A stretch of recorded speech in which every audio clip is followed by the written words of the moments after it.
I declared. I am merely conveying my goddess's will. The mages were confused, but then a world announcement thundered. All teleportation spells are now disabled within the territory. Any unit entering the territory will permanently lose access to space-type spells. All teleportation scrolls, devices, and portals are now invalid. Players worldwide were shocked, speculating that this was my doing. They noted my recent secret realm success and my conflict with the city. While players gossiped, the mages were in turmoil. The city had never been welcoming to players, but now the NPCs were suffering. The system flooded the mages with notifications that their mage towers and spells were failing. The mages were horrified. It was the end of their world. With all space-type skills disabled, their lifestyle was ruined. Their towers were hundreds of stories high. The thought of having to climb stairs filled the sedentary mages with despair. They were physically unfit for such exertion. Frank, the council leader, realized the true gravity of the situation. I realized that by sealing the city of mages, I had rendered all spatial spells unusable within its borders. Teleportation arrays were disabled, and resource transport was now restricted to manual labor. Realizing the implications, I broke into a cold sweat. The city of mages would soon collapse, as no mage would willingly stay under such conditions. I, however, remained indifferent to their plight. I turned to the followers of the Space Church. Only a dozen remained, confirming my suspicion that true piety was rare in the Lost Continent. Without further ado, I teleported my followers to another Space Church location. The Archmages were left bewildered. When they realized the Night Demon had crippled their magic, they prayed to the Goddess of Magic. In her divine kingdom, the Goddess of Magic grew cold. The city of mages housed over 30% of her followers, and their loss would significantly weaken her divine power. She realized that failing to manage these followers would result in a severe blow to her strength. Taking a deep breath, she demanded, "Goddess of Space, what is the meaning of this?" Her voice echoed across the universe, drawing the attention of every deity. The gods were stunned by the Goddess of Magic's rare fury and the prospect of a conflict with the ancient Goddess of Space. The Goddess of Space replied coldly, "Exactly what it looks like." When challenged to war, she retorted, "If you want war, then let us fight." The universe fell into a terrified silence at the audacity of the ancient deity. As the gods wondered if the Goddess of Space would truly wage war upon her return, the Goddess of Magic asked, "Is this man really that important to you?" The Goddess of Space answered instantly, "Yes, he is worth more than my own life." Meanwhile, I arrived at the Space Church in Sindri City, Kent Kingdom. Although Empress Lena had declared the Phantom Church the state religion, other churches were still permitted. While the Phantom Church received incentives, other faiths were simply restricted from proselytizing. Finding the church sparsely populated, I left my followers in safety and headed toward the northern ice plains, aiming for the edge of the continent. I intended to help Sylvia achieve her limit break while my active buffs were still in effect. Using an immortal-grade speed scroll, I traveled for 4 hours, passing through high-level monster territories and beast tribes that would become major battlefields in 3 years. Thanks to my shadow mist, I remained undetected. I even looted the monsters' resource points along the way, leaving the tribes in utter confusion. As I pushed further north, signs of life vanished. Half an hour later, I stood before a massive ice mountain in a desolate, white wasteland. After inspecting the ice wall, I ordered my troops to attack. The system announced the discovery of a hidden map, granting me 10 million reputation points due to my 10,000 times amplification. I was pleased. Taiwanasi had provided accurate information. I entered the ruins of the ancient Dragon Empire, a civilization far older than the Arcane Empire. The architecture was bizarre, filled with massive platforms designed for flying creatures. Sylvia looked up in awe, asking if this was the city built by her ancestors. I confirmed it, noting the dense magical energy reinforcing the ice. Suddenly, thousands of dragon roars erupted from the ruins. Transparent, energy-based dragons filled the air, streaking through the sky. Millions of adult dragons, each over 40 meters long, swarmed the cavern. I used my scout spell. They were the souls of golden dragons, retaining their memories and power through the dragon god's influence. Level 200, epic grade, 14 billion HP. Their stats were formidable, but they were merely soul-bound remnants. These millions of epic bosses were powerful, but they were trapped as spirits. A 50-meter-long dragon landed before me. It was Dalmans, the former royal guard captain of the Dragon Empire, a mythical grade entity. It possessed 800 trillion HP and immense attack power. I noted that its health far exceeded that of most gods. It was a force that even NPC kingdoms could not hope to defeat. Dalmans stared at Sylvia, recognizing her dragon god bloodline, and demanded to know why she served a human. I interjected, declaring that she was not a slave, but a vital hero of my territory. Sylvia rolled her eyes at my dramatic declaration. The dragon mocked the idea of a dragon serving a human. Sylvia retorted that it was her choice, but the dragon insulted her, refusing to grant the inheritance to a tainted descendant. I, insulted by the dragon's arrogance, sneered, "We'll take the inheritance ourselves." I added that no one, not even the creator god, had the right to insult my hero. I ordered my troops to attack, unleashing a net of fire arrows. The soul dragons were instantly obliterated by my troops' instant death effect. Dalmans roared in fury, but I dismissed the dragon as a dying remnant of a fallen empire. "Now, it is your turn to die." I cast a dark energy orb at the dragon. Sensing a soul-shaking terror, Dalmans tried to flee, but I remained unimpressed. The orb struck, triggering the instant death effect. With Dalmans gone, the remaining soul dragons were slaughtered effortlessly by my troops. I silently thanked the goddess of death for her absolute suppression of spirits. Suddenly, a notification chimed, and I was left speechless. I felt a strange soul emoticon flicker within me, but I brushed it aside. I turned my gaze to Sylvia's perfect profile. Rest assured, the future of the dragon race will be far more glorious than the ancient dragon empire ever was. Sylvia's vacant expression softened into a beautiful, faint smile, though she quickly suppressed it. Fearing she had revealed too much, she adopted a cold facade. "Humph, who needs your assurance?"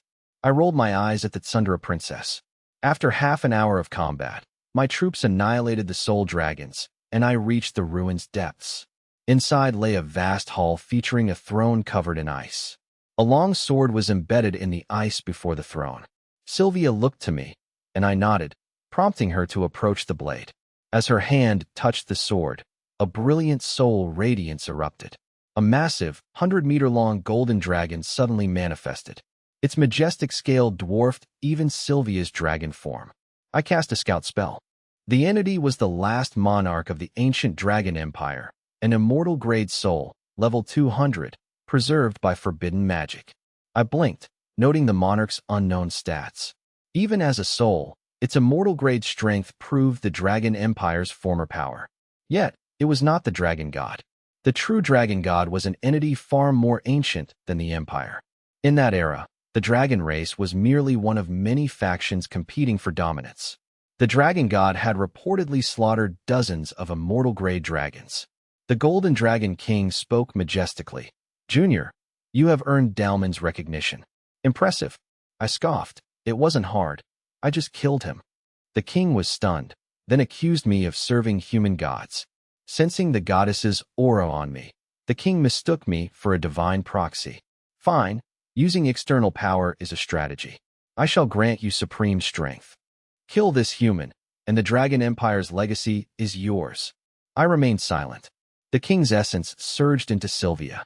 The system chimed. Sylvia's stats, attack, defense, and attack speed, skyrocketed by 99,999%.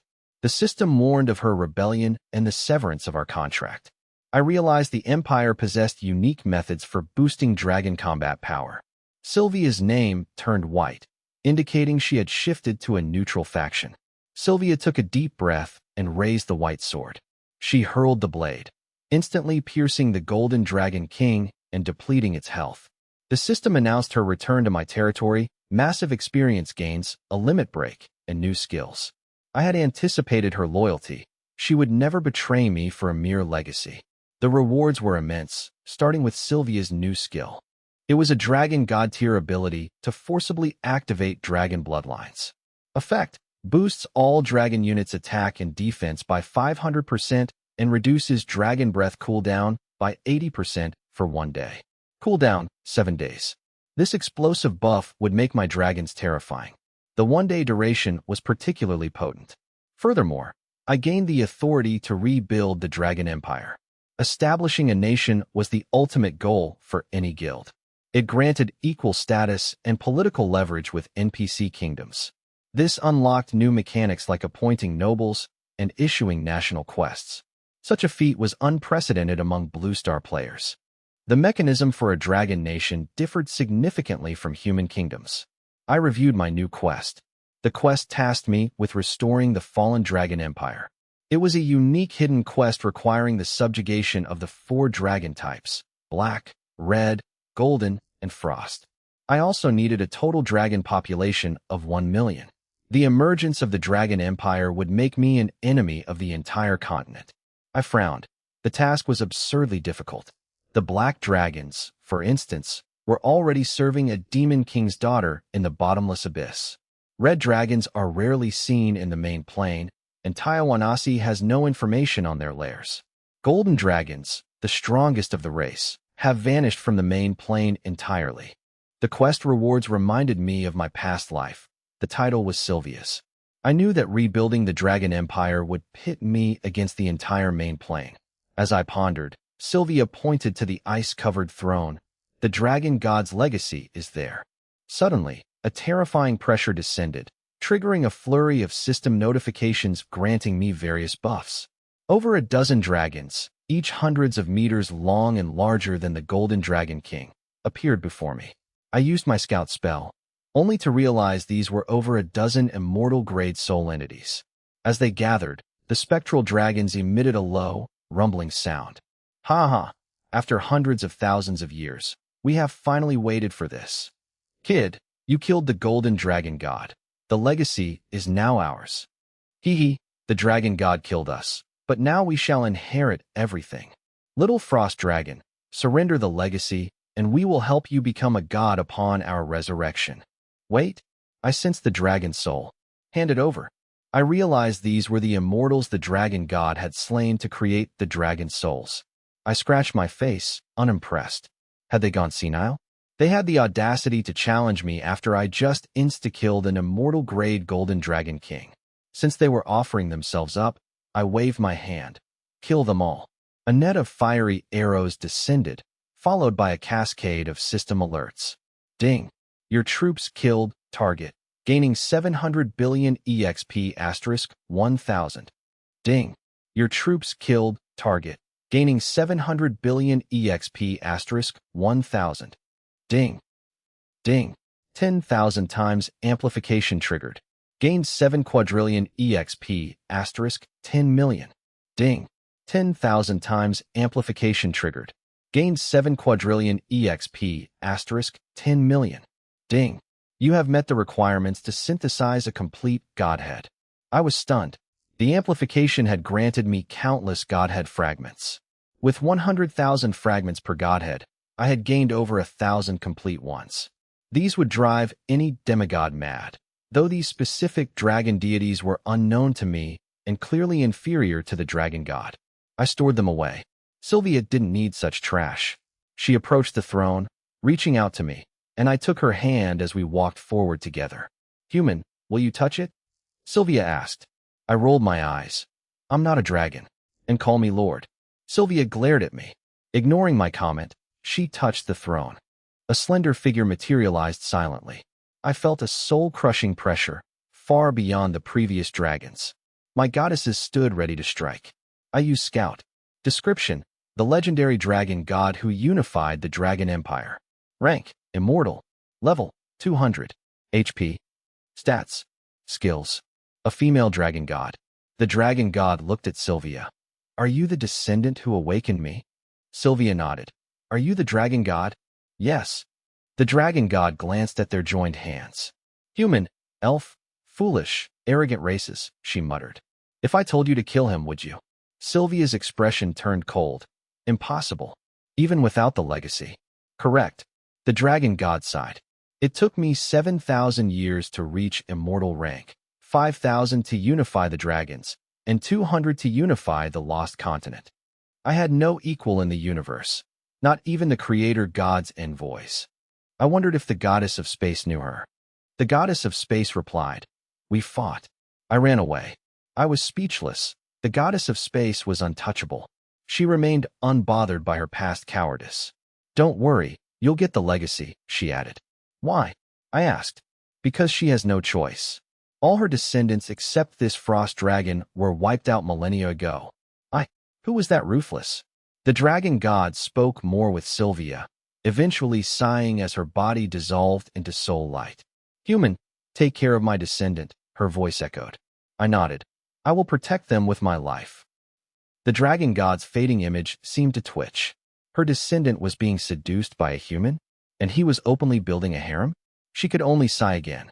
The system flooded with notifications for several minutes, signaling a massive haul. First, I gained recruitment rights for golden dragons. Golden dragons are Tier 14, the strongest crown tier unit, known for their indestructible physique.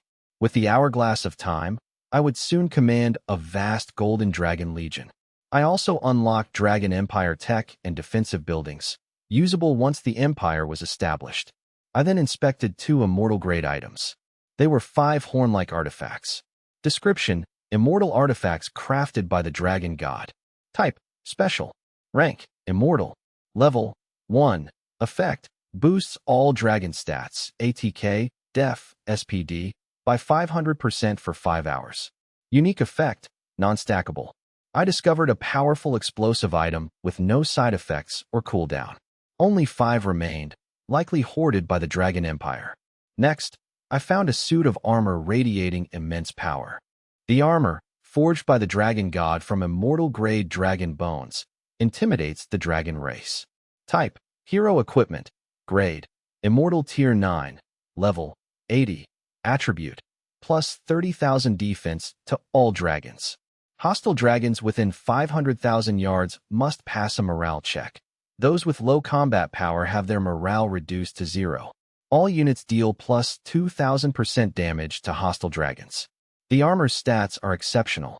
It provides a massive buff to all dragon units. The plus 30,000 defense is a significant boost. Even crown tier units without equipment would struggle to penetrate this defense.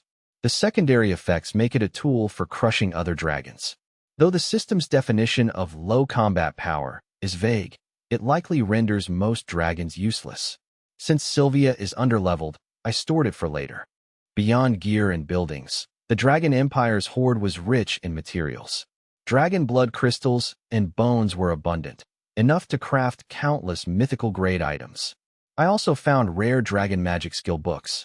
These books are incredibly rare. In my past life, humanity only found 2. Each unit can only learn 1 skill book. I began browsing my collection. A-grade skill book, magic developed by dragon elders, usable without the magic network. Requirement: dragon race unit. I was dazzled by the variety of skills. They were all unit skill books, exclusive to the dragon race. Most were only A-grade. After a few minutes, I found several glowing books. SSS grade skill book, magic developed by frost dragon elders, usable without the magic network. Exclusive to frost dragons. I found 3 other SSS grade books for different dragon types. I had the frost dragons learn the skill, but the system warned of a 1% success rate. Failure would result in the death of all units and the permanent loss of recruitment permissions. I triggered 10,000 times amplification, raising the success rate to 100%. The units learned the skill instantly. I realized the book was in use because the original success rate was a death trap. The dragon elders were truly devious. I checked the new skill stats. A unique breath technique developed by frost dragon masters over millennia. Level: max. Effect: 1. Attacks have a 100% chance to freeze enemies for 10 seconds, stackable. 2. Dragon breath range and damage increased by 200%. 3. Freeze effect is a forced, highest level status, ignoring all resistances. The skill is absurdly powerful. It forces a freeze regardless of enemy status or resistance. Effectively, enemies caught in the barrage will be permanently frozen. Even if they don't die, they will be tortured to death.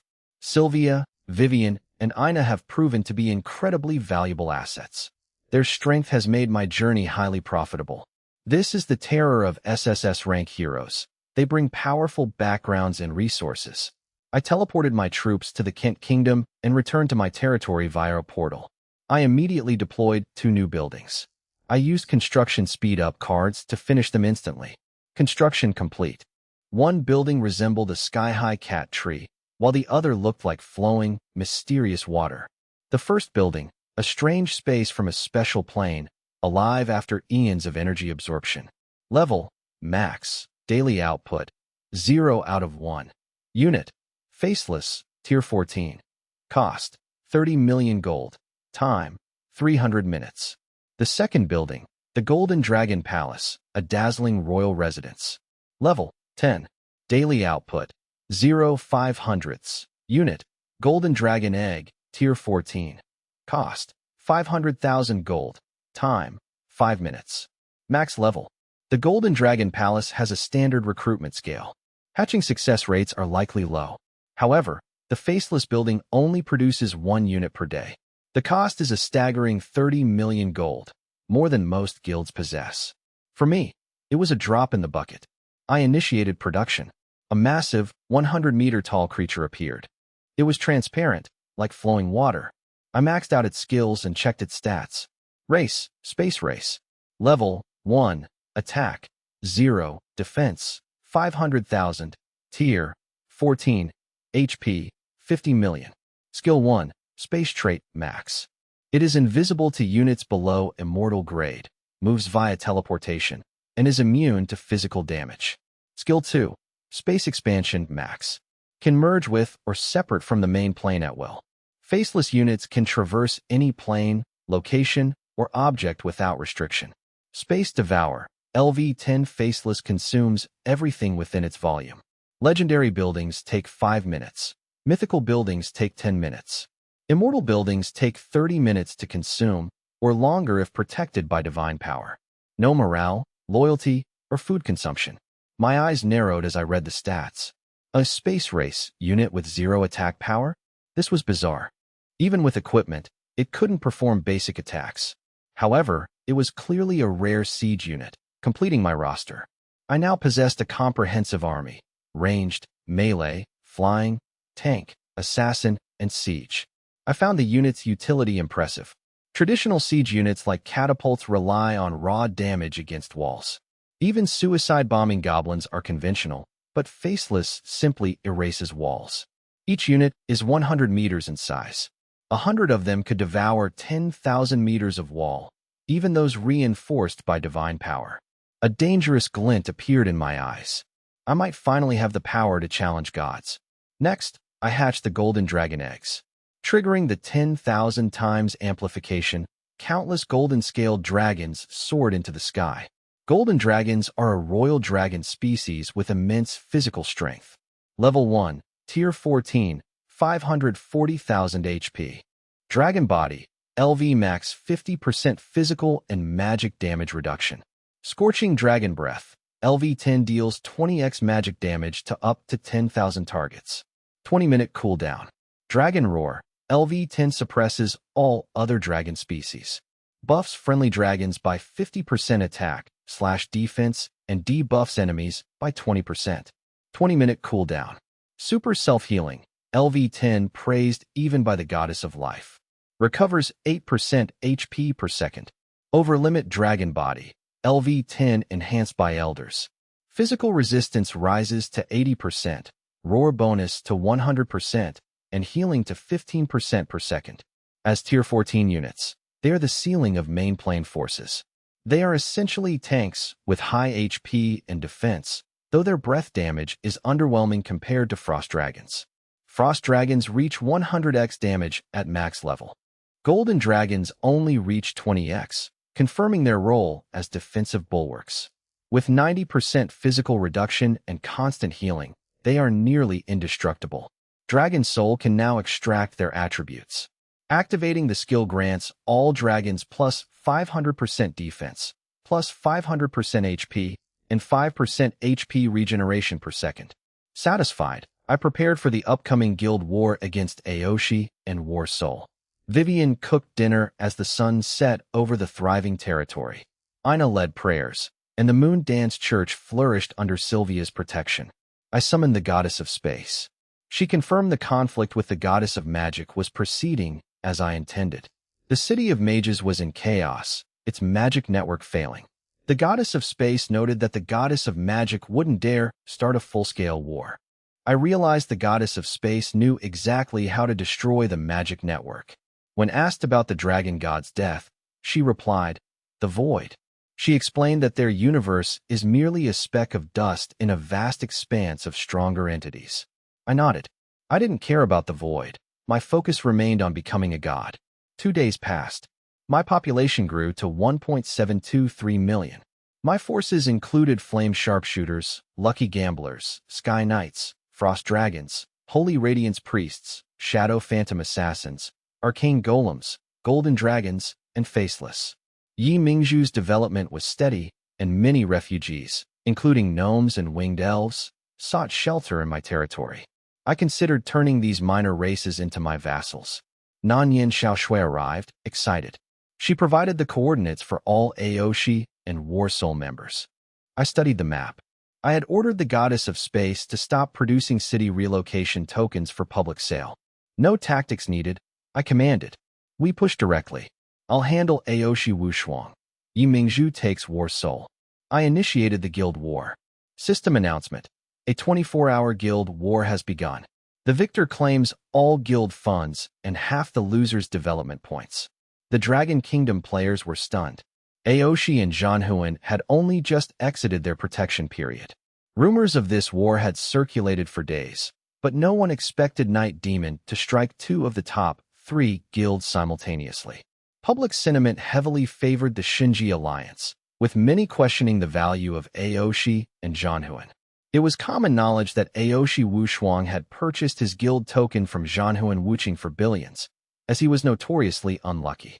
As the world watched, this marked the first ever guild war in the game. With the Dragon Kingdom's top guilds involved and the rising Star Knight Demon leading the charge, the stakes were incredibly high. Aoshi Wushuang, however, remained in a state of shock. He couldn't believe I dared to declare war on Aoshi, a top-tier guild that had never faced such a challenge before. His face darkened as the system chimed again. System announcement. Due to unknown reasons, all Aoshi guild members suffer a 50% reduction in attack and defense stats during this war. No content. Aoshi Wushuang trembled with rage, his face flushed red. I realized my minus 100,000 luck stat was even more potent than I imagined. I ordered my guild members to advance. With the massive stat debuff, the Shinji Alliance held an overwhelming advantage. My forces steamrolled the opposition. A few dragons were enough to flatten any player's territory. System, you have destroyed a player's Lord's Hall, looting gold, iron, and stone. System, your troops killed 1,000 enemies, triggering 10,000 times amplification to gain 1,000 rewards. No content. I was satisfied, though I noted that resources didn't trigger the amplification, preventing infinite farming. However, the Godhead fragments for the Heart of Slaughter were accumulating rapidly. This war would likely complete the next stage of the Heart of Slaughter's restoration. I systematically moved all captured resource points to my own territory. No content. Zi Xiangwei, watching from behind, felt a chill. She was relieved she hadn't provoked this man. Aoshi players were in a state of panic. With their resource points stolen and their territories destroyed, they realized they couldn't rebuild. Many began deserting the guild, cursing Aoshi Wushuang's bad luck. No content. Screenshots of the stolen resource points circulated, causing mass hysteria. Players realized they couldn't win against the Shinji Alliance's elite troops. Longtime members abandoned the guild, eager to distance themselves from Aoshi Wushuang. Within 5 minutes, 70% of the guild had quit. Only those tied to Aoshi by real-world interests remained, though they were terrified. They had seen many wars, but never a collapse this rapid. An hour later, I destroyed another territory and seized its resource point. System, your troops killed 5,000 enemies, triggering 10,000 times amplification. System, restoration complete. Warning, condensing the item will alert the entire universe. I took a deep breath. The Heart of Slaughter was finally ready. It had taken kills from the Kent Kingdom and the City of Mages to reach this point. I checked the item. Immortal grade, level 1, hero equipment. Effect: all units deal 800% true damage. Next stage: kill 500,000 immortal grade units within 6 months. The Heart of Slaughter radiated killing intent, and the damage boost was now a staggering 800%. I was shocked that it still wasn't fully restored. No content. Killing 500,000 immortal grade units in 6 months seemed impossible. No content. Even the strongest deities would find such a requirement absurd. This included not just gods, but powerful entities like the dragon souls from the ancient Dragon Empire, or the demon kings of the Abyss. Finding 500,000 such units was a monumental task. I hoped the 10,000 times amplification would apply to the progress, or I would be stuck. I approached Aoshi Wushuang's main city. Aoshi Wushuang appeared on the walls, seething with hatred. I mocked him, and the exchange was broadcast to the world, much to the amusement of the spectators. Former Aoshi members joined the chat, mocking their former leader's legendary bad luck. I know. He triggers monster sieges twice a day, and his heroes keep defecting. He even tried a mechanical race hero, but it self-destructed within an hour due to a system error. He's just as unlucky in reality. 3 car accidents last week and 6 broken desks. He's too scared to even leave his house now. Aoshi Wushuang, seething, knew I was the source of his misfortune. He roared, "Night Demon, I swear I'll make you wish you were dead." Before he could finish, a thunderous boom shattered his city walls. Aoshi Wushuang fell to his death, his health bar wiped out. Spectators were stunned by the absurdity of the unlucky attribute. I, slightly surprised by the collapse, waved my hand, signaling the Shinji Alliance to attack. Without the players needing to lift a finger, the gold-tier defensive towers mysteriously malfunctioned. I swaggered into the territory, completely ignoring the Aoshi Guild's troops. Aoshi Wushuang respawned before the Lord's Hall, dazed. I unleashed a wave of dark energy. Aoshi Wushuang's health hit 0 again, and his intelligence dropped by 1,000. I flicked my staff, ready to destroy the hall and force the guild out of the war, but I decided to toy with him. With a snap of my fingers, magical playing cards shredded Aoshi Wushuang's health. A system notification announced the looting of 10% of his wealth. Ding! 10,000 times amplification triggered. Looted 100% of wealth. 668.7 billion gold coins. I was stunned by the massive haul. Aoshi Wushuang turned pale, realizing his guild's entire treasury was gone. These resources were gathered through corporate financing and member contributions. Now, they were all gone. I continued to kill him repeatedly. After minutes of slaughter, Aoshi Wushuang was numb, his level drained. The world watched the live stream in shock as the guild leader was treated like a pig for slaughter. I was wrong to compare the 3 major guilds to Night Demon. I have sinned. Now I see why Zichangwei likes him. This is the gap between the Shinji Alliance and the others. The Aoshi Guild's era in the Dragon Kingdom is officially over. Who are you to announce that? Oh, it's Nanyan Xiaoshui. Never mind. I killed Aoshi Wushuang so many times I lost count. His intelligence was likely now as low as his luck.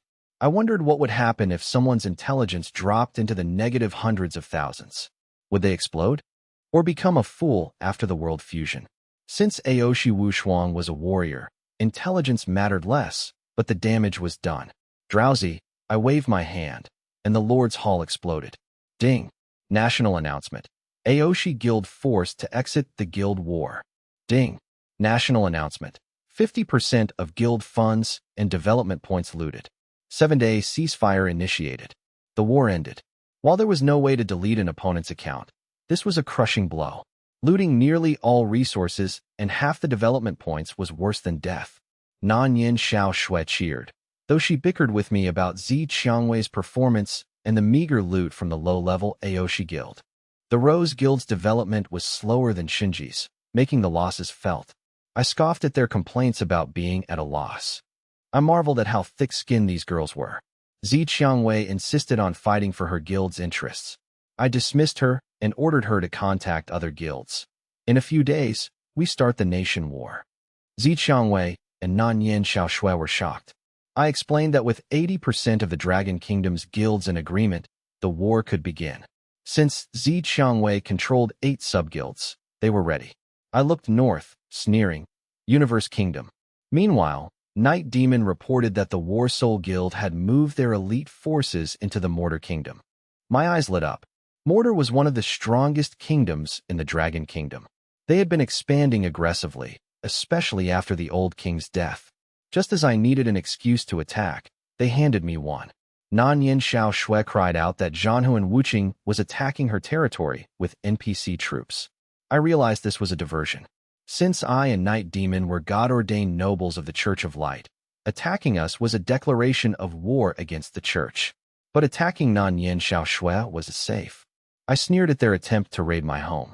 Zhanhuan Wuqing was frustrated, having expected Aoshi Wushuang to hold the front. He never imagined Aoshi would fall in under 2 hours. He looked toward a man in golden armor. It was Prince Sass of the Mortar Kingdom. The prince had helped War Soul and Aoshi obtain their guild tokens. Zhanhuan Wuqing hoped the Mortar Kingdom would be enough. He pointed toward Nanyin Xiao Shui's territory. Prince Sass ordered his troops to wipe it out in 3 minutes. But just as the Crown Tier units charged, a spatial ripple occurred, and the entire territory vanished. The attackers were stunned.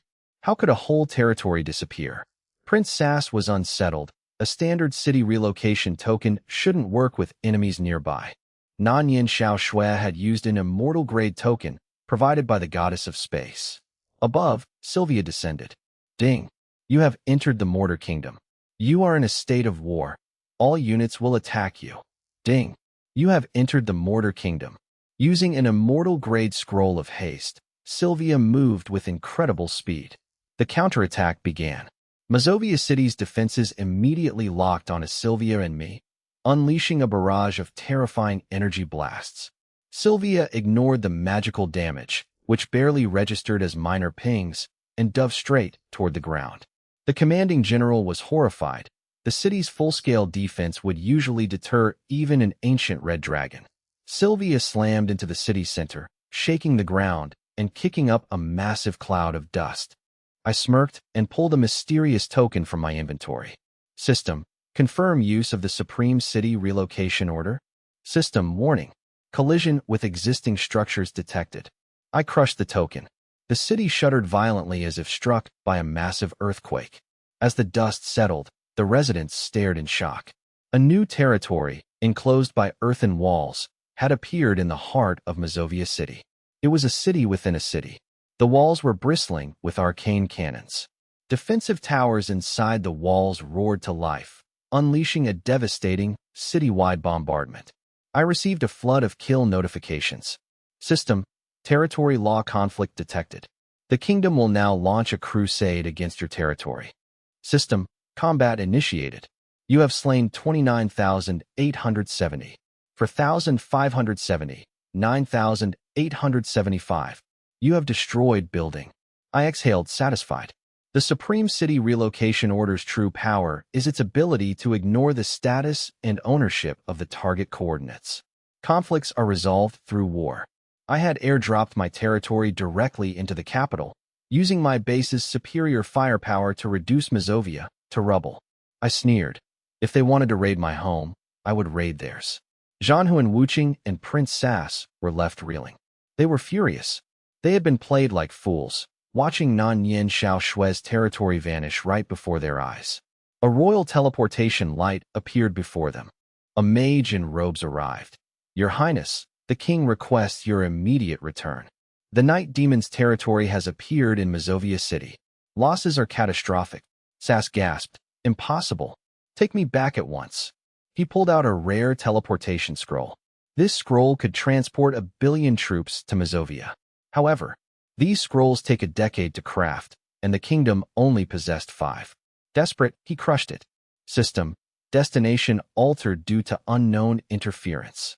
System, you have entered the 99,999th layer of the abyss. Prepare for extreme danger.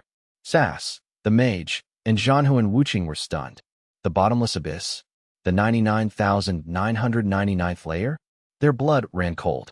The abyss was the domain of demons. The teleportation light faded, revealing a pungent, destructive scent. The room was opulent, with exquisite decor and glowing magical lamps. They were confused. It looked more luxurious than the royal palace. Suddenly, a furious voice boomed. "Who dares disturb our banquet?" A dozen hulking men emerged from dark ripples. They held red wine, and horns protruded from their heads. The group's legs shook as they read the IDs above the men's heads. I had redirected them. I had tested my high-level administrative access to teleport them to a random, obscure layer of the abyss. Even the 9 great temples had only ever reached the first layer. They had retreated in defeat. I didn't care what happened to Sass now. The goddess of space whispered in my mind, "Stop wasting my divine power on such reckless stunts." I raised an eyebrow. What's down there? Dozens of immortal-grade demon kings, some dating back to the ancient era. I smirked. I looked out over the smoldering ruins of Mazovia City, where no building remained intact. I had systematically dismantled the city's defenses. Then, I pulverized the kingdom's production and recruitment facilities. I left the various temples untouched. Wait, I scratched my face. Had I accidentally hit the magic church? It wasn't intentional, but their barrier looked sturdy, so I had tested it with a cannon blast.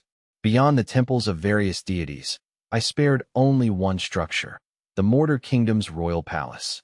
The magnificent palace stood solitary and out of place within Mazovia City. Inside, King sat on his throne, his steady expression betrayed by his restless, tapping fingers. Archmages approached, anxious. "Your Majesty, all teleportation devices have failed. All teleportation scrolls are useless too." Roared.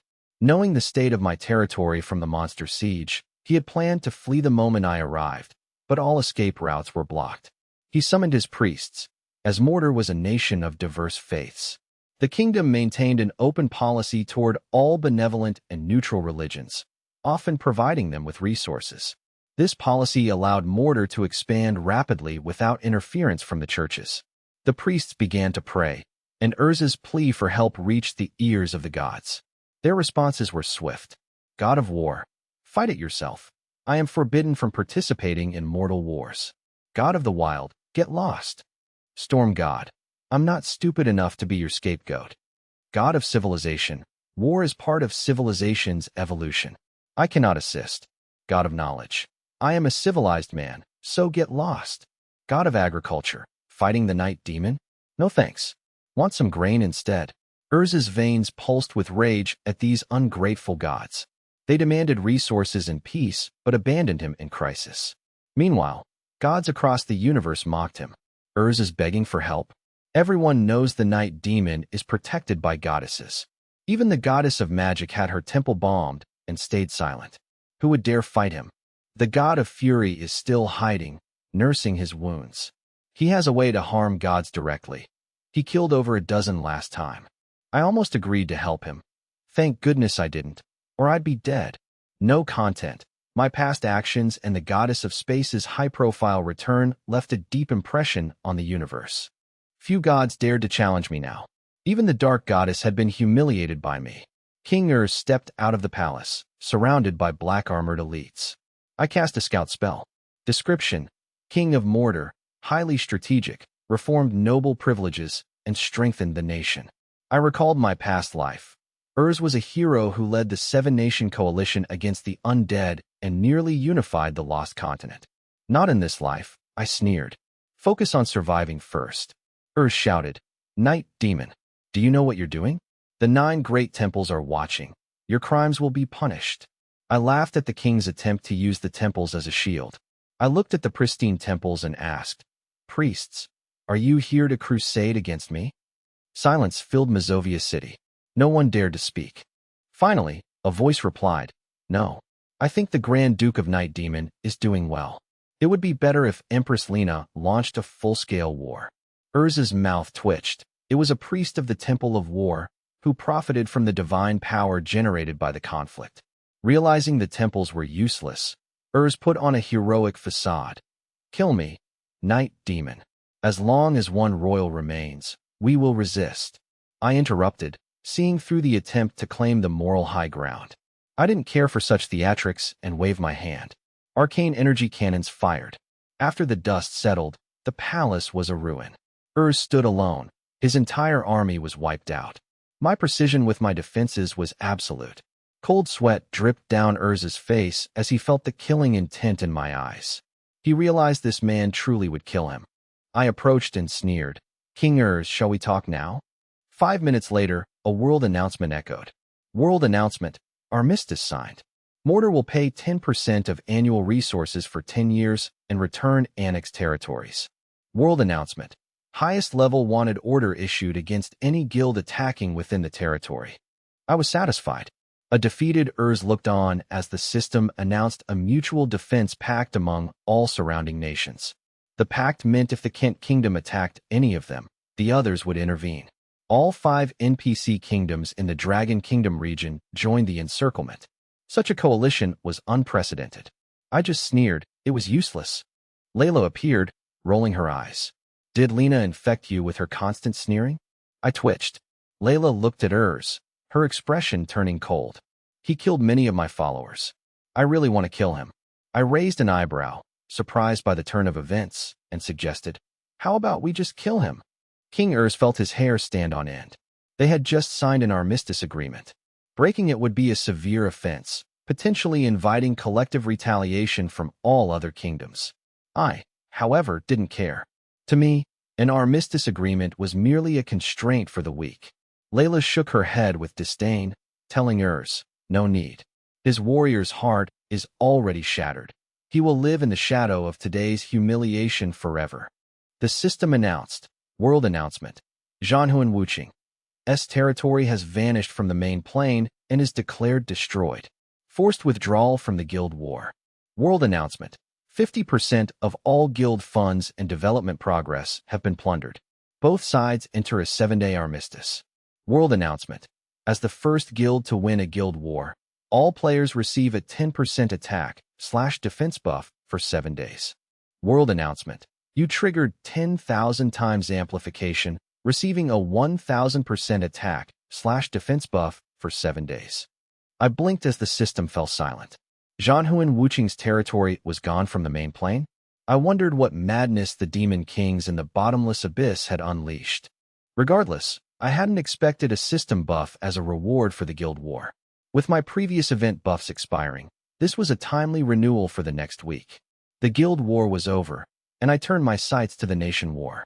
The Universe Kingdom was a small but formidable gaming nation known for its high-level players.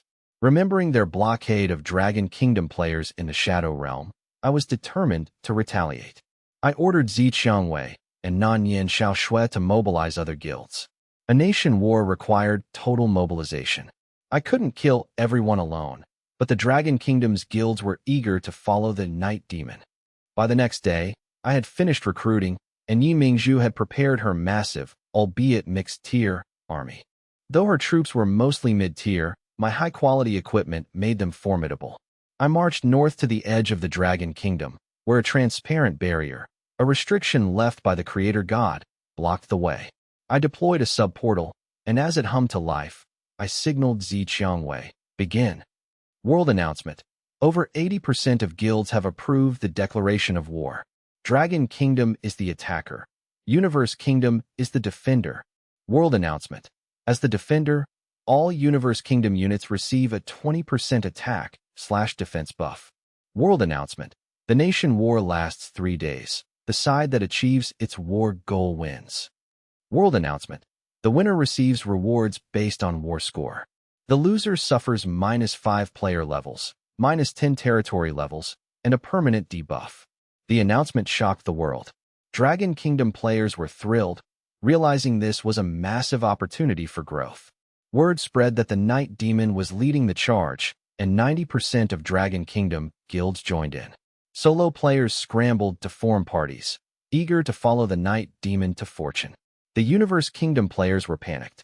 Their development had stagnated since my previous annihilation, and they were now facing a massive, buffed Dragon Kingdom force. Dragon Kingdom players, meanwhile, were riding high on their recent buffs. The Universe Kingdom players realized their allies in the Eagle Kingdom were too far away to help. I broadcasted a message. National channel. I have placed portals at the border. Everyone can teleport directly via the City of Light, Sindri City, or Nanyin Shaoshui's territory. Empty, players cheered. This saved them from a long march. Dragon Kingdom forces poured through the portals into the Universe Kingdom, which contained two NPC kingdoms, the Kingdom of Gold and the Linen Kingdom. These kingdoms were former vassals of the Arcane Empire, now independent and longtime rivals. I reviewed the victory condition. Victory goal: destroy 80% of the enemy's lord's halls. This was the standard requirement for attackers. I smirked. 80% wasn't enough. I wanted 100% destruction. I ordered my troops to ignore the NPC kingdoms and focus solely on player territories. Yi Mingzhu nodded. Yes, master. The NPC kingdoms were too well developed for current players to challenge. As they advanced, I cleared the path, instantly obliterating high-level wild monsters. The watching players were stunned by the sheer power of my forces. 5 minutes later, they encountered the first Universe Kingdom player and raised their territory. System: you have destroyed a player's lord's hall and plundered resources. Disappointed by the meager loot, I ordered a scorched earth policy. Leave nothing behind. Empty, Dragon Kingdom players swarmed the Universe Kingdom like wolves on sheep. Arrows and fireballs rained down as Universe Kingdom players watched their territories explode in despair. I systematically relocated their resource nodes, leaving them with nothing.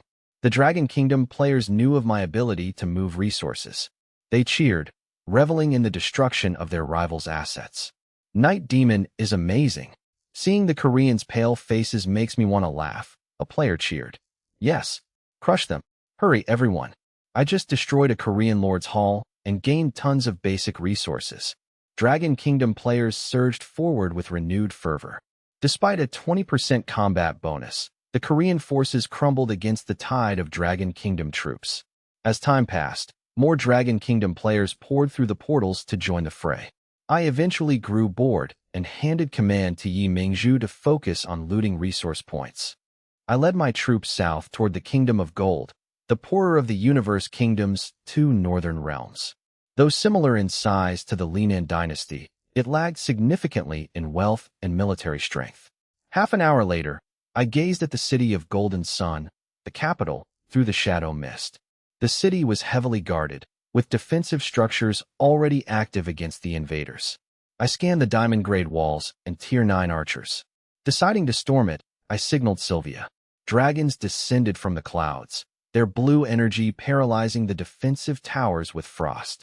Sky Knights charged, their green mist rendering them immune to non-legendary attacks. The defenders laughed at the lack of siege engines, but their confidence vanished as space rippled. The generals watched in horror as the walls began to vanish into thin air. The Faceless appeared, leaving massive gaps in the diamond-grade fortifications. The generals panicked, screaming for their troops to focus fire on the monster. I scoffed. The Faceless ignored all wall stats, devouring them instantly. I ordered my formation forward. Arcane golems blocked attacks, elven sharpshooters and lucky gamblers dealt damage, and priests provided healing. Shadow Phantom assassins remained in the rear, ready to strike. The defenders panicked as their attacks failed to penetrate the massive arcane golems. My forces advanced steadily, racking up kills. Despite the carnage, I frowned. The sheer number of enemies made the progress too slow. My limited troop count prevented an instant massacre of the millions of defenders. I ordered my Shadow Phantom assassins to target the enemy commanders. The generals, mostly gold grade, fell instantly. The surviving commanders panicked, fleeing toward the rear. It was futile. The assassins hunted them down, though a sudden burst of golden light from the city killed several assassins. My ring glowed, reviving the fallen assassins as I ordered a tactical retreat. Golden-robed mages, crown tier units, emerged. They were clearly capable of dealing true damage. I noted my units were immune to magic, but these mages were different. A burly, armored man stepped forward, glaring at me. Dragon Kingdom player, repent. Die for invading the city of Golden Sun. I laughed, unimpressed. The man roared, and his mages erupted in blinding golden light. I narrowed my eyes. Their stats had surged, far exceeding normal crown tier units. I touched the ice-like item in my palm. The mage's stats increased tenfold, and they unleashed a massive energy blast that turned the battlefield into a blinding white void. The man watched the dust settle, waiting for the result. I began to clap. The man's eyes widened. My troops were unscathed. Impressive, tens of billions in damage, I mocked. But if that's your limit, it's time for you to die. I signaled a counterattack and tucked the item back into my bag. The dragon soul was truly an immortal artifact, highly praised even by Princess Lilia. With their burst spent, the man and his mages saw their stats plummet. The troops gasped for air, suffering the severe backlash of their life-draining burst skills. Seizing the moment, I ordered my troops to strike while the enemy was vulnerable. World announcements echoed. My forces killed the king of the Kingdom of Gold, causing enemy morale to plummet by 80%. A global emergency quest was issued, calling nearby players to defend Sun City for massive rewards. Dragon Kingdom and Universe Kingdom players were stunned. They couldn't believe Night Demon had assassinated an NPC king in mere minutes. Dragon Kingdom players cheered, eager to hunt down the fleeing Universe Kingdom forces. Dragon Kingdom players were energized, while the Universe Kingdom players were paralyzed by disbelief. They couldn't fathom how Sun City, with its diamond-grade defenses, had fallen. Panic set in as they realized their NPC kingdom was destroyed, leaving them unable to defend the city of Golden Sunday. I blinked in surprise. I realized the middle-aged man I killed was the king of the Kingdom of Gold, previously hidden by equipment. I looted the body, triggering 10,000 times amplification on the spoils. The first item was a special sword forged in the fire plane, imbued with the goddess of fire's power.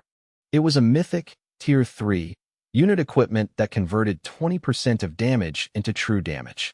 Its second skill released Fire Sword Chi, dealing 30x attack damage to 1,000 units, 5-minute cooldown. Its third skill sacrificed all HP to deal 300x damage to a single target, no cooldown. The second item was the Royal Flag of the Kingdom of Gold, a relic of their founding. It was mythic, tier 5, equipment that boosted unit stats by 100%. Royal Glory granted additional 100% stats, attack speed, and HP when led by royalty. Shared Hatred boosted stats by 1,000% for 30 seconds, followed by a permanent 90% stat reduction.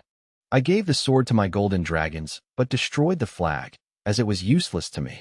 I then found a key to the royal treasury and led my troops toward the palace, where I killed the captain of the guard and cornered Prince Reg. I offered the prince two choices: surrender and become a vassal to the Kent Kingdom, or die as a martyr, knowing that I would simply install a new puppet king. I taunted him, asking which of his relatives would take the throne instead. The prince realized his death would be meaningless, a mere footnote in history. Terrified, he realized the consequences were far worse than death. Trembling, the prince chose to surrender and begged for his life. A world announcement confirmed the Kingdom of Gold was now a vassal, paying 30% of its resources and submitting its military to the Kent Kingdom.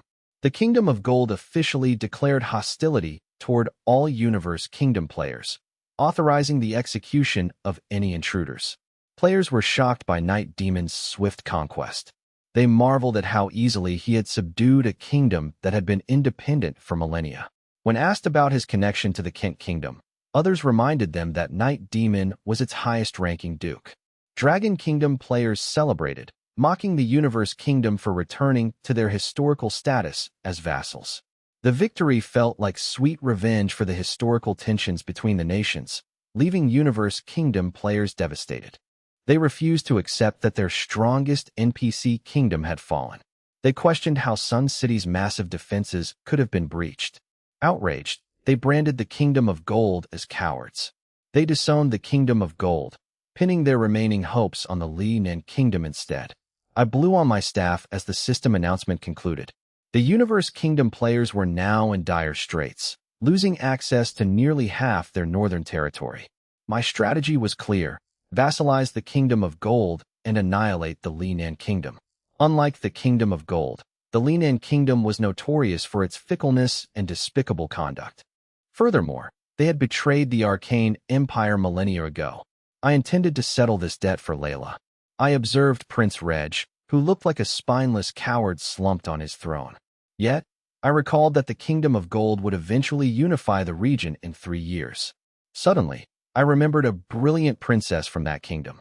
In my memory, she was a top-tier talent in both intellect and combat. I asked, "You have a sister, don't you?" Prince Reg hurriedly replied, "Which one, Duke? How many do you have?" "Two, ages 15 and 7. I nodded. "Bring me the 15-year-old. Relieved, Prince Reg shouted, "Guards, bring Princess Betty here immediately." Minutes later, a slender girl with long hair approached. Despite her youthful face, her eyes held a level of wisdom and composure far beyond her years. She glanced at me before bowing to the prince. "Brother, you called for me?" Prince Reg introduced her to the Grand Duke of Night Demon from the Kent Kingdom. I studied her, confirming she was the key to the kingdom's future rise. I decided she couldn't stay here. "Empress Lena needs handmaidens. You'll do nicely." Prince Reg's eyes widened. A princess as a handmaiden? He quickly realized the implication. It was a hostage situation. Fearing she might refuse, he quickly added, "It is Betty's honor." I chuckled at the siblings' dynamic. The prince had sold out his own kin to secure his fleeting throne. "You may bring 10 guards," I told the princess. "Report to the Kent Kingdom Palace within 5 hours." Resigned, Princess Betty shook her head. "I shall go alone." "Even better," I sneered. "I wouldn't leave room for a comeback." "Prince, rest assured, Empress Lena is merciful. Princess Betty will be well treated. Also, order your nobles to surrender all resources from their warehouses to the Kent Kingdom Treasury." I added coldly, "I will be relocating all resource nodes within your borders over the next few days. From now on, you will have no resource nodes of your own. Don't worry, I'll open a portal between your capital and Kent Kingdom to provide regular supplies for your daily needs." The palace fell into a deathly silence. Prince Reg and Princess Betty turned pale, cold sweat drenching them. The concept of relocating resource nodes was unheard of and utterly ruthless. I had effectively seized their lifeline, stripping them of any ability to resist. They were destined to be vassals forever. If I cut off their food supply, their entire army would starve within minutes. I raised my glowing staff of the evil god. "Well, Prince, any objections?" Prince Reg dug his nails into his palms, gritting his teeth. "No objections." I, finished with the Kingdom of Gold, lost interest. The treasury contained nothing of value, save for one mythical grade item. I tossed it to Yi Mingzhu, letting my subordinate handle the cleanup. Yi Mingzhu led the army to force the nobles to surrender their resources. Under their terrified gazes, she transferred the resource nodes one by one. 3 hours passed quickly.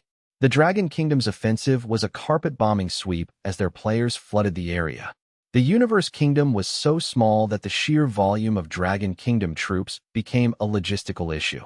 I checked the system interface. Offensive progress, 28%. Defensive progress, 72%. I nodded in satisfaction. Nearly a third of the enemy's territory was destroyed. As I pushed forward, scouts reported the Universe Kingdom's army, led by Universe Origin, waiting near the 38th parallel. Universe Origin glared at me. "Don't get cocky, Night Demon. Today is your end." Universe Origin brandished a mysterious, pitch-black dart radiating a suffocating aura of death. I used my appraisal skill. It was a needle born from the Sea of Death, imbued with the Goddess of Death's power, guaranteeing instant death upon contact, ineffective against immortal-grade units. Dragon Kingdom players panicked in the chat, urging me to retreat, but Universe Origin launched the attack. The black light streaked toward me, striking me instantly. The Dragon Kingdom players held their breath. If I died, my red name status would cause me to drop all my resources. But the word immune appeared above my head. I was slightly bewildered. Universe Origin tried to use the Goddess of Death's power against me? That was futile. Universe Origin trembled.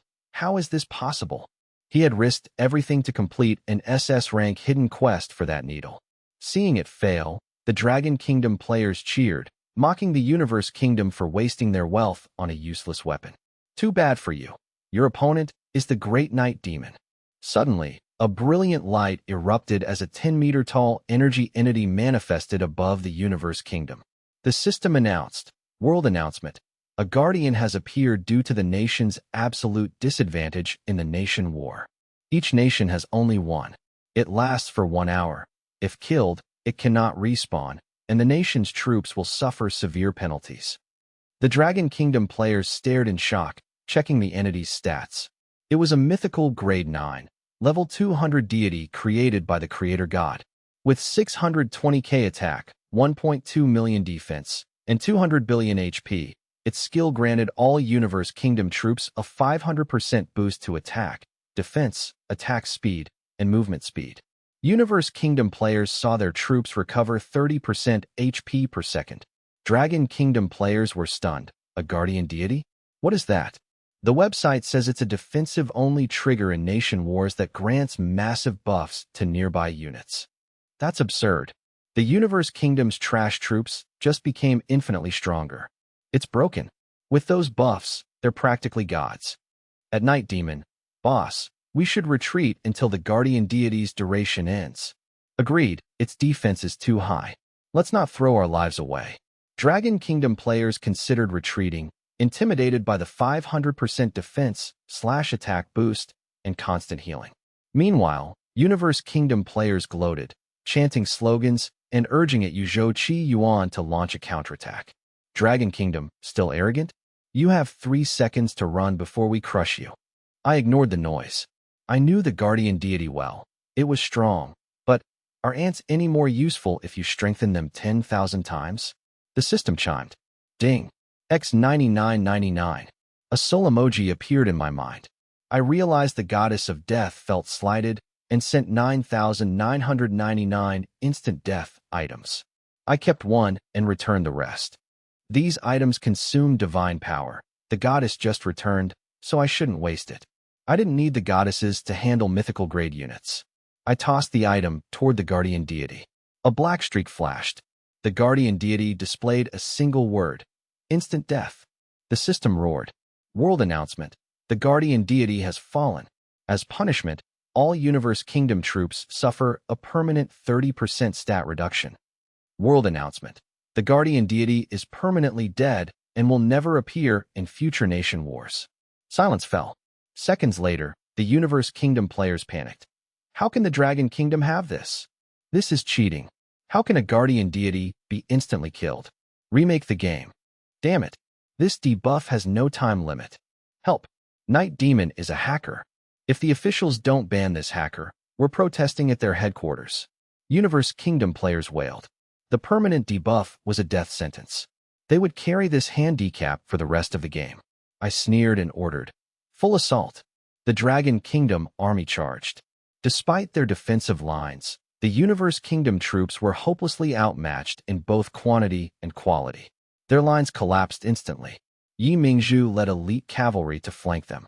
Within 30 minutes, the Universe Kingdom forces were decimated. I directed Yi Mingzhu. Conquer the southern player territories, but stay out of the Li Nan Kingdom. And strip every resource point in the Universe Kingdom. Yi Mingzhu complied. I marched toward the NPC capital. The Li Nan Kingdom and Kingdom of Gold were evenly matched, making them easy targets. Upon entering Li Nan, I encountered a group.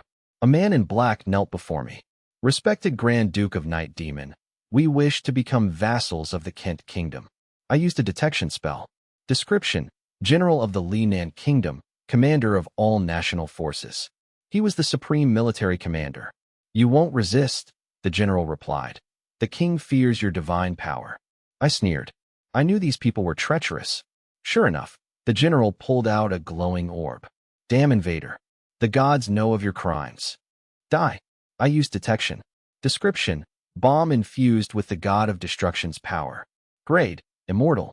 Effect: 500 billion non-elemental magic damage within 50 million yards. It was a powerful immortal grade bomb, enough to one-shot a mythical boss. I yawned. Magic damage? I was immune.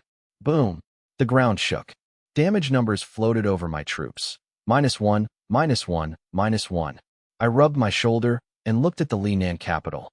Don't kill everyone. Destroy the production buildings and seize all resource points. Without production or resources, the nation would starve in days. My heroines moved out. World announcement: Dragon Kingdom player Song Zhongji is now acting king. World announcement: Dragon Kingdom player Ryan is now acting king. World announcement: No legal heirs remain in this kingdom. Usurpation. I was ruthless. I targeted the royal family first. Half an hour later, the system finished its announcements. World announcement. Total troops below 100 billion. Nation destroyed. World announcement. First player to destroy an NPC kingdom. Reward. Title and 100k reputation. The world was shocked. Night Demon is insane. He conquered 2 NPC kingdoms in one day. I knew he was suspicious from day one. How is he this strong in under 2 weeks? He wiped them out entirely. He's a monster. We can't be his enemy. The Universe Kingdom is finished.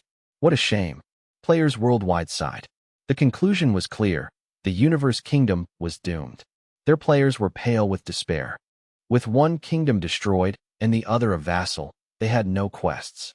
Meanwhile, the Dragon Kingdom players thrived on endless empire and church quests. The gap was insurmountable. Even more terrifying, Yi Mingzhu is tirelessly relocating every resource point in the Universe Kingdom. Soon, the Universe Kingdom will have no resource points left, leaving them with 0 production. Surrounded by hostile kingdoms, they will have no way to acquire resources, causing their entire army to starve to death. The nation won't be able to support a single soldier, and with international trade disabled, they have nowhere to buy supplies. It's complete ruin. Universe Kingdom players are in despair, and deleting accounts won't help. Meanwhile, I receive a system notification. Ding. 10,000 times amplification triggered. Reward. Title and 1 billion reputation. Ding. Your destruction has spread across the lost continent, altering the attitudes of countless deities toward you. Ding. A severe warning issued. The next time you declare war on an NPC kingdom, they may intervene forcefully. Ding. A final warning issued. The next time you declare war on an NPC kingdom, they may intervene forcefully. Ding. Ding. A warning issued. Contact them before declaring war on an NPC kingdom next time. Ding. They condemn your actions and hope you invite them to join your next war. I sneer. The Church of Light and Church of Justice have issued ultimatums, but the others are absurd. The Goddess of Moonlight remains ambiguous, while the God of War clearly wants me to incite even larger conflicts. Ignoring the Church's motives, I check my new Immortal grade title. Title: Destroyer of Kingdoms. Grade: Immortal. Effect 1. Plus 1000% damage to all NPC kingdoms. Effect 2. NPC kingdom units suffer minus 100 morale when fighting me. Effect 3. NPC units have double the chance to surrender, mutiny, or flee. The 10x damage boost is significant. Though my damage is already overflowing, the utility effects are excellent. With max morale at 200, a minus 100 penalty is substantial. This reduction will severely cripple NPC forces. The third effect is the most surprising, as it effectively neutralizes enemy combat capability. This title is the ultimate bane of NPC kingdoms, making future conquests effortless. With the Universe Kingdom unable to organize any defense, I send heroes to assist Yi Mingzhu in accelerating the resource relocation. At 2:53 a.m., the system announces the end of the war. Ding. World announcement. All Universe Kingdom territories destroyed. Dragon Kingdom wins the nation war. Ding. Dragon Kingdom participants rewarded. Plus 1 level, 100k basic resources. Ding. Universe Kingdom participants penalized. Minus 5 levels, minus 10 territory levels, and a debuff until they win a war against the Dragon Kingdom. War is the fastest way to wealth. All participating Dragon Kingdom players have struck it rich. I note that 100k resources is the maximum possible reward. The system clearly rated the Dragon Kingdom's performance as perfect, though I remain indifferent.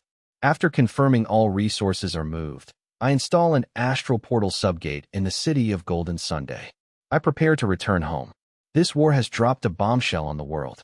Only the Dragon Kingdom and Eagle Kingdom possess the guilds required to initiate a nation war, and the Dragon Kingdom's total annihilation of the Universe Kingdom was shocking. Even a powerhouse like Yuzhou Qi Yuan was crushed like an ant.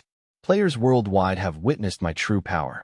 Realizing they are no match for me, other nations panic and begin forming alliances to surround the Dragon Kingdom. In the Universe Kingdom, a flamboyant man rages at his subordinates. He flips a table in fury. Get out. He berates the Leaf family for wasting half the nation's wealth. He collapses in despair, realizing that failure in the game spells ruin for their real-world status. Their survival is now at stake. He demands contact with Aoshi Wushuang and Zhanhuan Wuqing, offering a trillion-asset bounty for the Night Demon's head. I scoff, knowing those two are currently struggling to survive themselves. After resting and recruiting new troops, I check my task panel and decide to tackle the unique hidden secret realm. Ding! You are entering a unique hidden secret realm with only one chance to challenge. Enter. Enter. A flash of light transports me. I arrive in an endless desert featuring a mage tower that pierces the clouds. My eyes narrow. Such a tower is only built by legendary grade archmages. Despite having destroyed many mage towers, I have never seen one of this magnitude. The scale of this structure is unprecedented. The mage tower before me was immense, stretching hundreds of meters wide and reaching thousands, perhaps tens of thousands, of meters into the sky. Such a structure defied mere craftsmanship. Its energy maintenance requirements would be impossible for even 10,000 legendary archmages to manage. I dismissed the idea that the goddess of magic lived here, knowing she would reside in her own divine kingdom. As I approached, the system announced, "Welcome, young mage. Trial. Climb to the top floor. Warning, enemies strengthen with each floor. Once entered, there is no exit until death. Choose carefully." The gates opened, and I entered.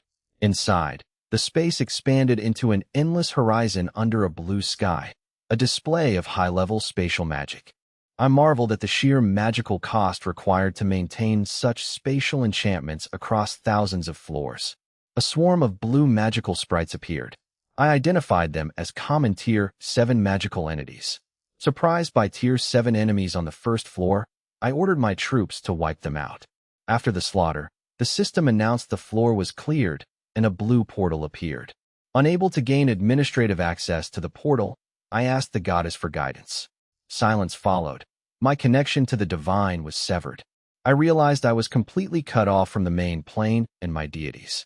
Recognizing the tower owner's immense power, I proceeded.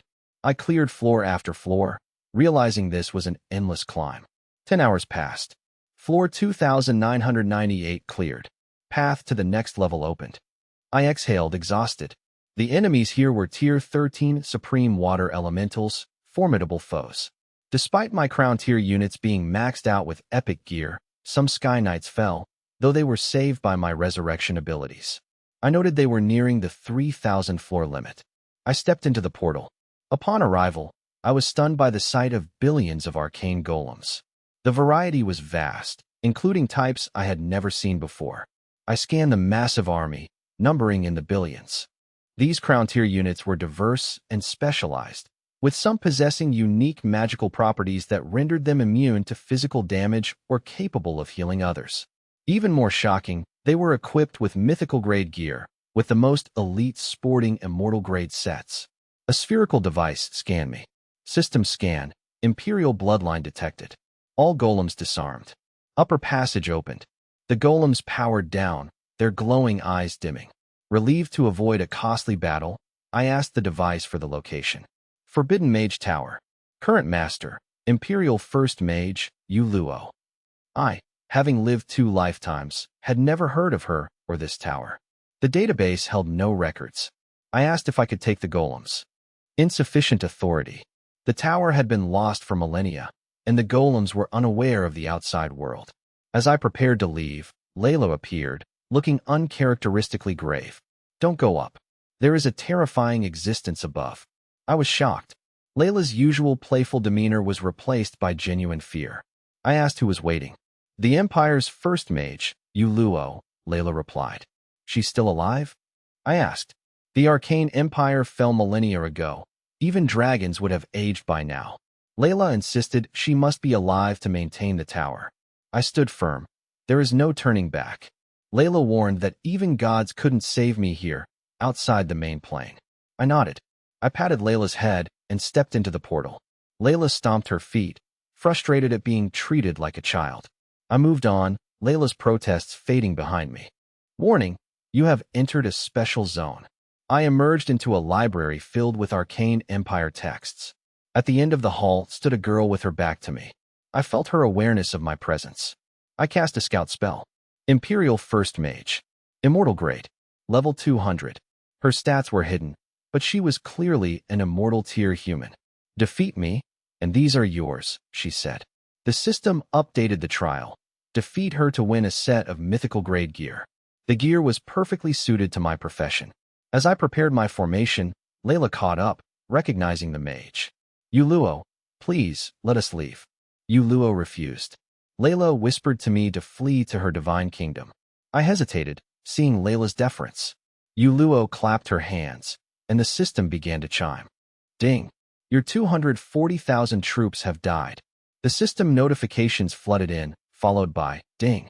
You have triggered a revival. All units can now be resurrected. My eyes widened in shock. My entire army, including countless crown tier units, had been wiped out with a single clap. I had never heard of such a terrifying ability. Even the goddess of death couldn't achieve this. Beside me stood only my heroes and a solemn-faced Layla. Stunned, I took a deep breath and asked, Layla, who exactly is she? Layla sighed. The strongest mage in the history of the Arcane Empire. She has mastered every known spell and forbidden spell, and has killed dozens of gods. My eyes constricted. Killing gods as a mortal? Layla urged me. Yifan, we must leave now, or it will be too late. Yuluo shook her head. Layla, I didn't ask for your interference. Layla retorted coldly. That's not for you to decide. Yuluo looked at her, amused. You'd risk death to intervene? Layla glanced at me and nodded firmly. Yuluo chuckled.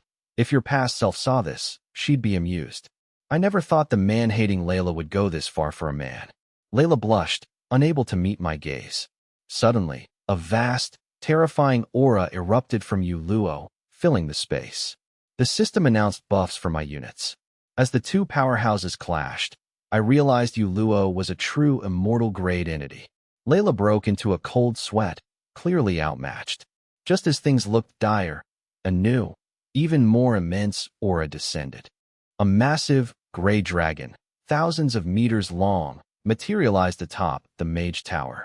I checked Vivian's status. Description: born from a sliver of shadow at the dawn of the Shadow Realm. It evolved over millions of years, eventually taking the form of a dragon. Grade: Immortal, Divine Power Level 18. Level: 200. Attack: 985-1002 billion. Defense: 654 billion. HP. Skills: Hidden. Note: Vivian is the Shadow Dragon. I was stunned by Vivian's transformation. As an SSS hero, her potential was immense. With a divine power level of 18, near the theoretical limit of 20, and nearly 1 trillion in attack power, she was a monster. Her HP was infinite, shared with the Shadow Realm. Layla, who had been beaten by her best friend for millennia, stammered, "S.H. Shadow Dragon." After biting her tongue, Layla finally composed herself. Vivian ignored her, staring down Yuluo. Yuluo remarked, "The little dragon has grown." Yuluo's staff surged with invisible energy. The Mage Tower seemed to tear apart under the impact. Massive damage numbers appeared, -1.35 quadrillion and -2.51 quadrillion. I noted that Yuluo's attacks were not standard magic. Otherwise, Vivian would have taken minimal damage. Layla watched, horrified that the damage exceeded her own total HP. Despite taking more damage, Vivian held her ground, while Yuluo appeared winded. Yuluo sighed, "Forget it. With the Shadow Dragon protecting you, I cannot kill you. You have proven your strength. You deserve this." The system announced the trial was complete, rewards were granted, and my troops were revived. I, Vivian, and Layla were all bewildered by the sudden surrender. Yuluo's aura had been equal to Vivian's, and she had easily resurrected the army. Everyone was shocked by the sudden turn of events. Regardless, the crisis was resolved. Layla relaxed. "Vivian, don't worry, she never lies." Vivian nodded. Suddenly, the system announced her extreme exhaustion, and she collapsed as the Shadow Dragon form dissipated. I caught her. Vivian smiled. "I'm fine, Lord." I held her close. "Rest." I then turned to Yuluo. "What is this?" Yuluo explained. "The world is made of energy. By manipulating that energy, One controls life and death. This is life magic. I and Layla were stunned. Even the goddess of life lacked such power. Yuluo continued. All powers, space, elements, arcane, divine, are just applications of energy. The end of energy is the forbidden existence. This is the legacy of the forbidden mage. Do you dare to oppose the world? I replied firmly, why wouldn't I? Yuluo smiled and summoned a giant blue hourglass in the sky. 3 months. 90 days. You must ascend to godhood. The system forced the acceptance of a unique hidden quest. Become a god within 3 months to return to the Mage Tower for a discussion. I gasped. The quest was mandatory and the deadline was impossible. Layla was equally shocked. Ascending to godhood in 3 months was unheard of. Yuluo waved her hand, teleporting me and my army away. The Mage Tower fell silent. Golden light bathed the tower, reversing time. The damage was undone, and the creatures I had slain were restored. Yuluo watched calmly, removing her mage robes. A slender, well-proportioned figure emerged, topped by a beautiful, slightly baby-faced visage. A golden ripple revealed a slender golden figure beside her. How is her strength? Yuluo asked softly. Very strong, the golden figure replied. The golden figure sighed. I hope so. I've grown weary of this cycle, over and over. Weary? It is merely despair, Yuluo countered. The golden figure stared into the distance in silence. Meanwhile, I returned to my territory as system notifications flooded my mind, announcing new skills. I was bewildered. What exactly was hidden within this SSS rank hidden class? Amplified 10,000 times. To be this inconceivable. Ignoring the new skills, I carried Vivian toward her villa. Vivian smiled weakly. I am fine, Lord. I simply cannot manifest my power in the main plane anymore. I tapped her head. Be obedient and rest. Vivian nodded, complying. She hesitated, then added, There is much I must tell you, Lord. It may take decades to explain. Then we shall take centuries, I smiled. Elsewhere, Layla was in a state of utter confusion, pulling at her hair in frustration. As a deity, she had been forcibly teleported, a feat she believed even the goddess of space couldn't achieve. Humiliated, she watched me lead Ina and Sylvia away to rest. I rolled my eyes at Layla's frantic hair pulling. I tapped her head and asked, Layla, who exactly is this Yuluo? Layla shrieked. Yifan, you're going too far. Show a goddess some respect. I nodded, then tapped her head again. Note, the story is entering its mid to late stages, with many foreshadowed plot points yet to be resolved. Layla lunged to strike me, but her hand landed harmlessly on my chest. She froze, and I chuckled. Still trying to fight me? I teased. Now tell me, who is Yuluo? Layla glared. Yuluo appeared in the Empire when I was 16. Her origins were a mystery, but her understanding of magic was profound. She easily defeated all the court archmages. She became the Empire's greatest mystery, building a formidable mage tower, though we had little contact. I pondered, how many thousands of years ago was that? Layla glared. Are you looking to die? I persisted. Tell me what happened to the Arcane Empire. Layla's expression turned grave. Do you know the Tears of Magic? It's rarely discussed now, but there are 10 circles, I replied. Layla continued. Yuluo announced she had developed an 11th circle spell. I was stunned. 9 circle spells were the continent's limit. 9 circle spells were forbidden spells capable of destroying armies. 10 circle spells were even rarer. One had driven the frost dragons to madness, leading to the death of Sylvia's mother. Another 10 circle spell was once planned by vampires to destroy the sun.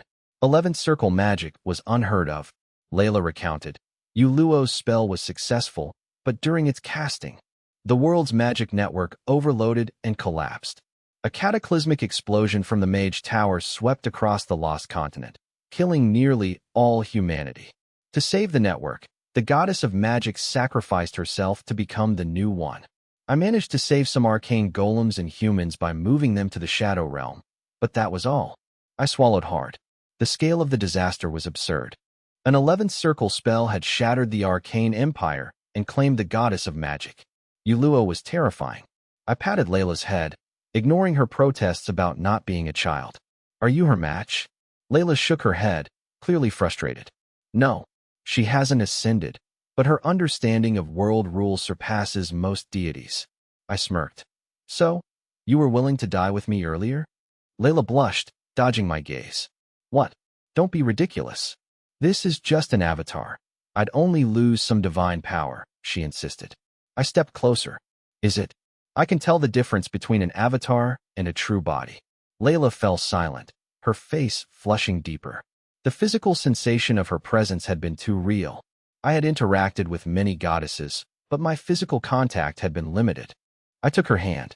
Layla, have you ever considered spending your life with someone? Layla rolled her eyes, but she didn't pull away. Eventually, she returned to her divine kingdom to avoid the creator god's notice. I was left to contemplate my next steps. If Vivian was the shadow dragon, why hadn't she saved Layla in a past life? Yu Luo remained an enigma. Why had she guarded that lonely mage tower for millennia? And the task to become a god within 3 months was far beyond my original timeline. I realized that in my past life, no player achieved godhood within 3 months. They were still playing with low-level monsters. I decided to accelerate my plans, casting aside all previous hesitations. Shaking off my doubts, I focused on one goal: continuous growth. I checked my skill panel. Max. All units instantly kill mythical grade or lower energy entities. Max. All units instantly kill mythical grade or lower elemental entities. Level 10. Instantly kills a non-mythical living target. Costing 10,000 mana with a 3-day cooldown, the skill was maxed out. I was stunned. I realized these 3 skills were terrifyingly powerful. The first 2 allowed my troops to instantly wipe out any mythical energy or elemental entities. Even my weakest Tier 1 soldiers could now instantly kill max-level mythical powerhouses. The potential was absurd, especially given the universe's countless special planes. Planes like fire, earth, and water were teeming with elemental and energy-based life forms. My eyes gleamed. I could now effortlessly crush any of those realms. The third skill, costing only 10,000 mana, allowed me to execute any non-mythical living unit.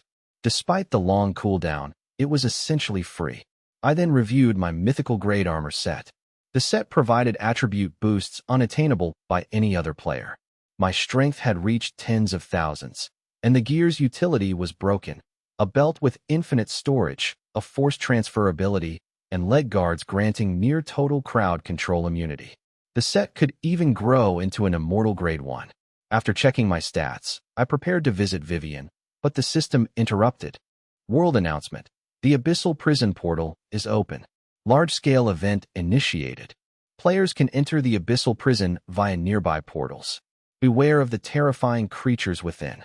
Kill monsters in the Abyssal Prison to earn astral points, exchangeable for rewards via NPCs.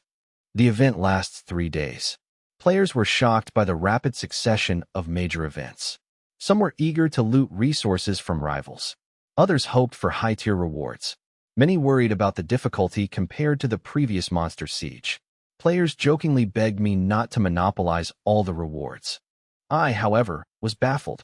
Why did Tayawanasi open the Abyssal Prison? I rushed my troops through the portal to Tayawanasi's dungeon. I arrived to see a small figure flying toward me. Tayawanasi slammed into the wall like a cannonball. The impact shook the entire dungeon, raining dust from the ceiling. Floating in the air was a slender, elegant female angel. She wore golden armor and wielded a flaming holy sword. I used my reconnaissance skill. Solar Seraph, Immortal Grade, Level 200. A powerful angel from the astral realm dedicated to the good faction. I cursed. The little girl had caused real trouble this time. She was a terrifying Immortal Grade Solar Seraph. Angels were a powerful race in the Lost Continent. There were only 24 Solar Seraphs in existence, serving the highest gods. Tayawanasi was clearly outmatched, though she had managed to deplete half the angel's health. The Seraph noticed me and asked, "Human?" I replied, "Great Seraph, I am a Duke of the Church of Light. Can you hand over this Demon King's daughter?" The Seraph hesitated. She refused, insisting that the judgment of evil was her duty alone. I took a deep breath and unleashed my skills, bathing the area in golden light. The Solar Seraph was caught in my powerful crowd control, which even the Dark Goddess couldn't escape.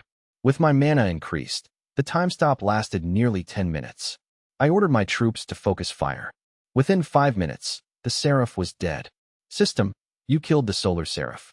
Gained 800 trillion EXP via 10,000 times amplification.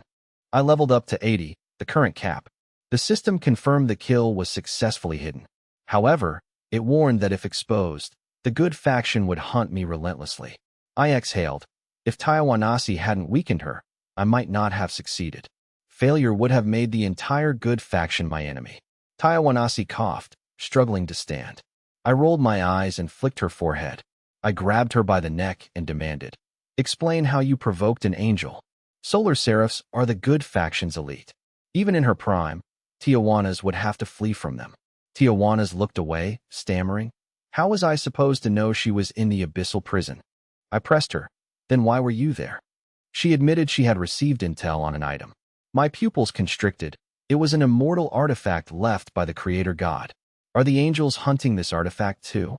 Tijuanas nodded. Yes, angels, demons, and ghosts are all searching for it. I dropped her, and the little girl hit the ground hard. I pondered the artifact. I couldn't miss this. I approached the fallen Solar Seraph, glad she had pursued Tijuanas into the dungeon. Demon dungeons possess a unique mechanism that keeps all internal information perfectly concealed. Even gods cannot detect a dungeon's existence. I noted that while I wouldn't dare attack angels on the main plane, here, I could kill this immortal-grade Seraph for loot. I triggered 10,000 times amplification on her drops, filling my inventory with high-tier items. This horn contains the supreme divine power of Angel King Kale. Grade, Mythical, Tier 6. Effect, grants nearby angels invincibility for 10 minutes, plus 200% attack, defense, attack speed, and movement speed. Cooldown 1 day. A powerful mythical special item for buffing angel units. While it provides a 10-minute invincibility window, it is useless to me, as I lack angel units. I tossed it into my bag. I then picked up a pair of delicate, white wings. These wings contain a seraph's pure heart and power, used for flight, blocking, and defense. Grade, Mythical, Tier 8. Effect, grants flight. Each feather holds holy divine power to mitigate damage. Effect, immune to rear attacks, 30% chance to block side attacks. The wings can dispel all evil. Effect, minus 30% damage taken from evil units, plus 30% damage dealt to them. I nodded. The flight capability is strategically invaluable. My previous conquests of human cities relied heavily on flying units. Ground assaults are far more difficult. However, I couldn't use these myself, as they only drop from high-tier angels. Wearing them would be a dead giveaway to other seraphs. I set them aside and pulled out a majestic parchment book.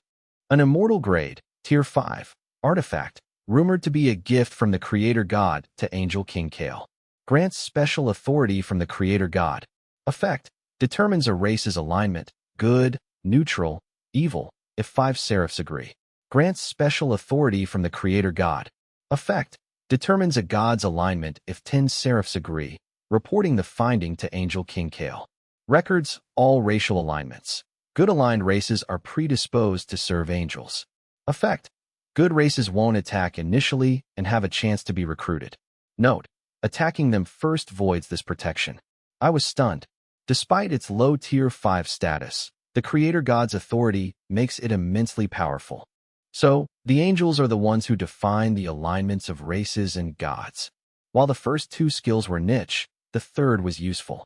With my territory suffering from a labor shortage, I could use this to recruit good-aligned races.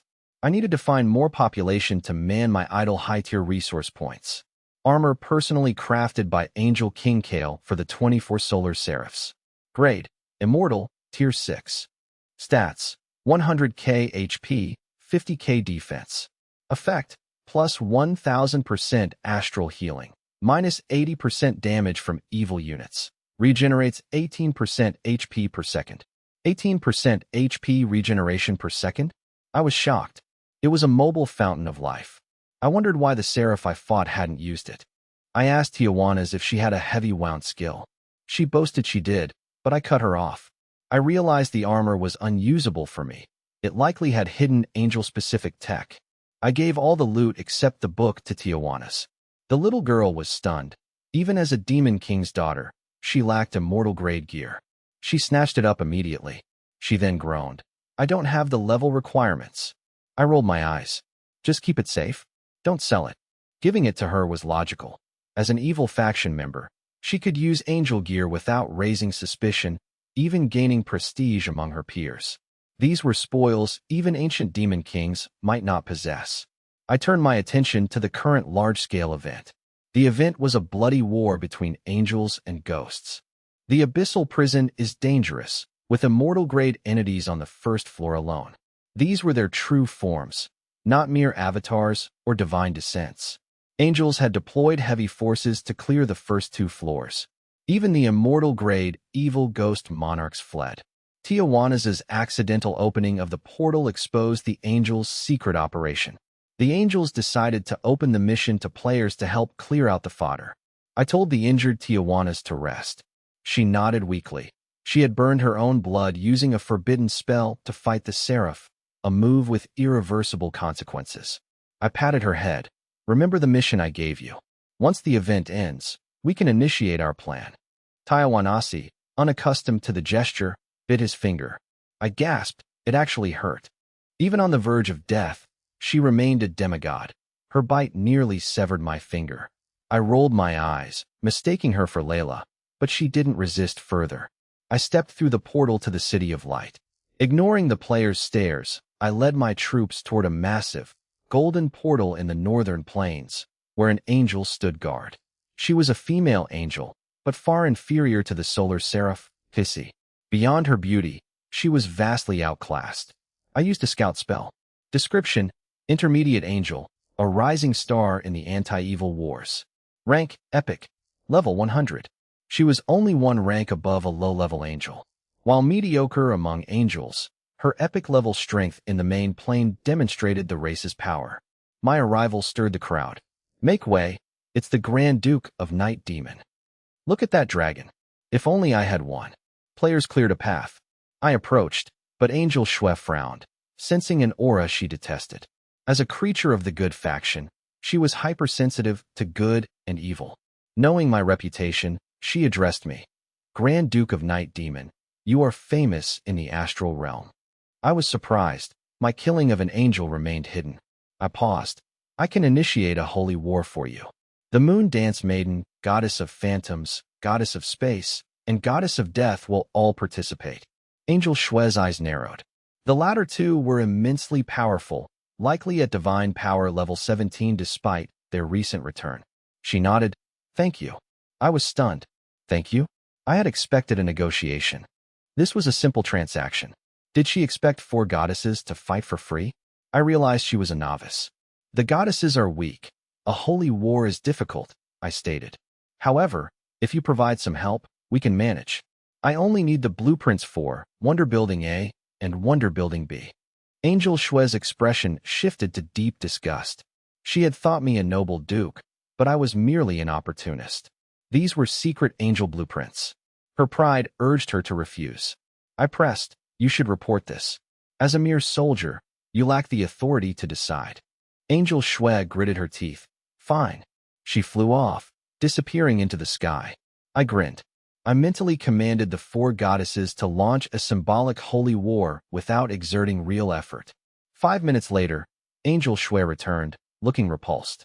She handed over the 2 blueprints. I expected this. The creator god's artifacts forced the angels to concede. Few gods were involved in this conflict. Most avoided the abyssal prison, and the angels kept the artifact's nature secret. Other gods remained ignorant of the true stakes. They dismissed the conflict as a routine skirmish. Angels and demons had fought for millennia. This was nothing new. Having already killed a solar seraph, I had no bridge left to burn. I had to extort them while I could. Reputation meant nothing compared to these useful buildings. The first blueprint was a high-efficiency altar doubling faith value gains. It was mass-producible, perfect for the churches of Layla, the goddess of space, and the goddess of death.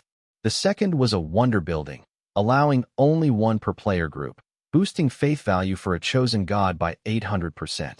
I planned to use it for Stephanie to skyrocket her faith. I then finalized the holy war details. A roar echoed. World announcement. Empire quest initiated. Report to the Kent Kingdom military.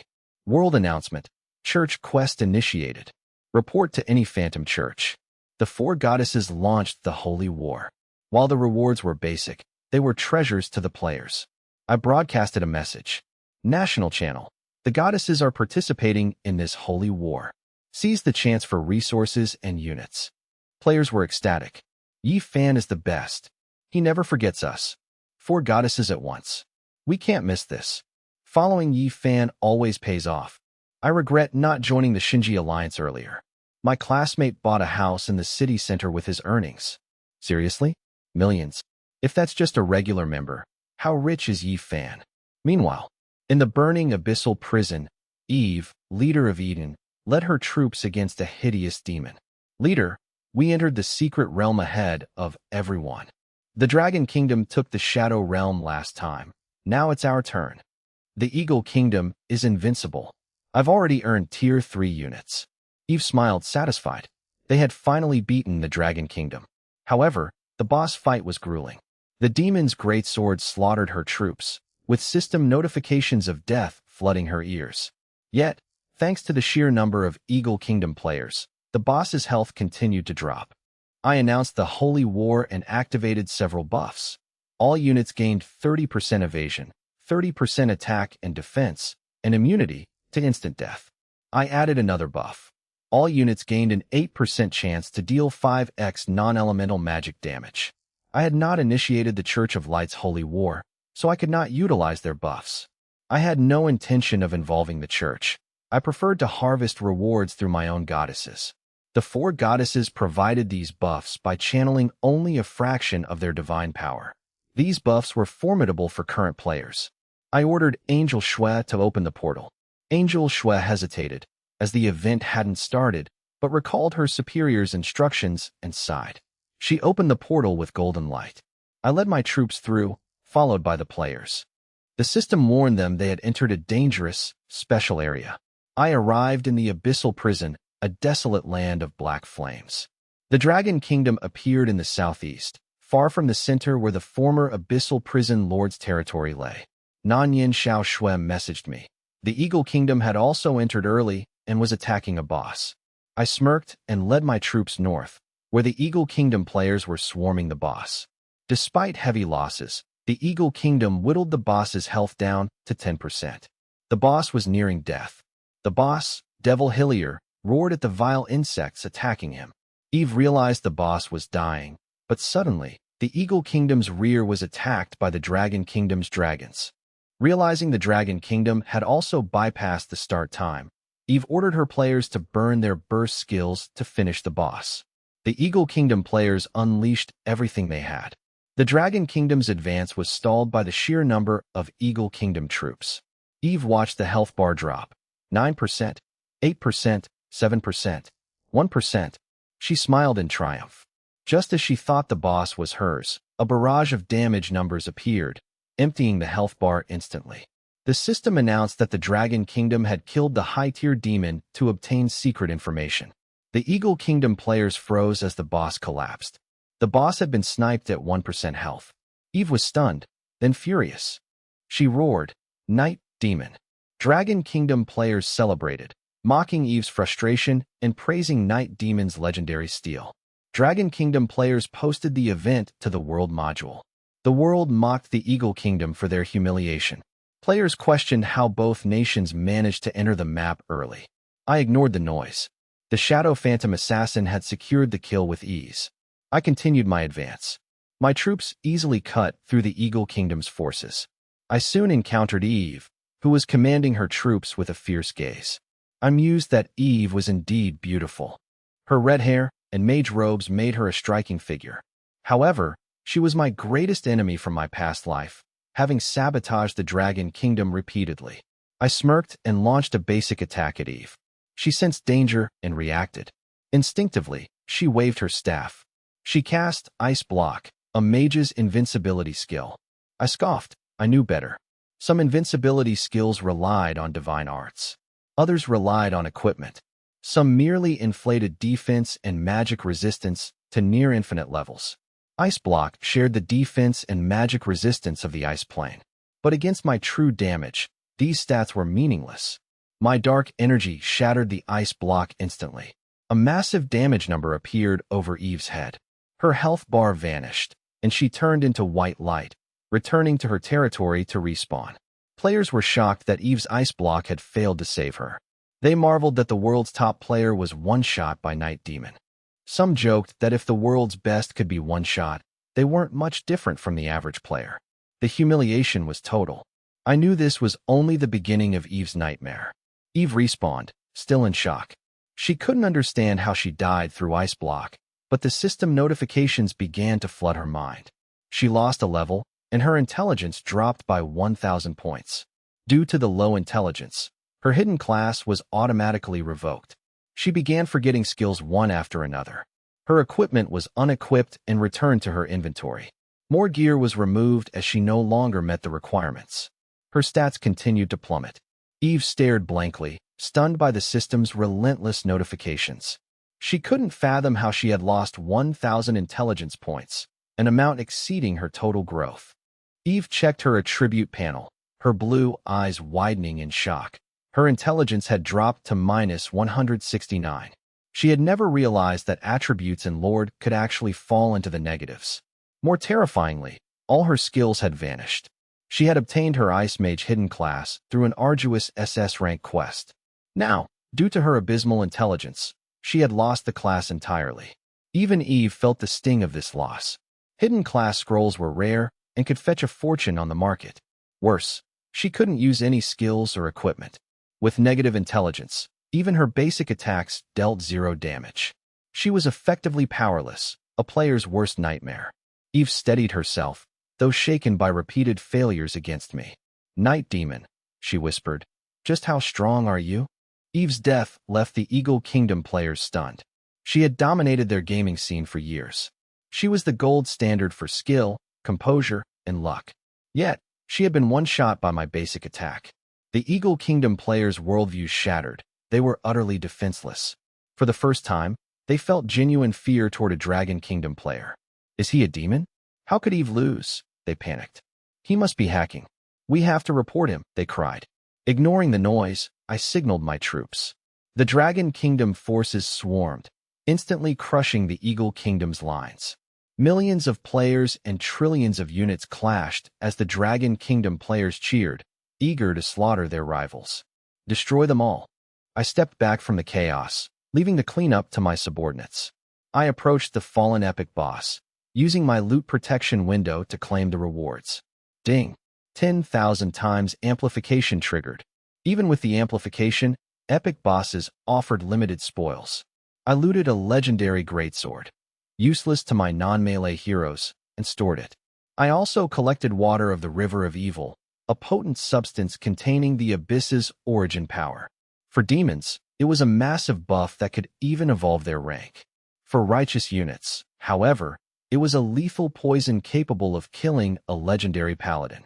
Finally, I found a torn piece of a map.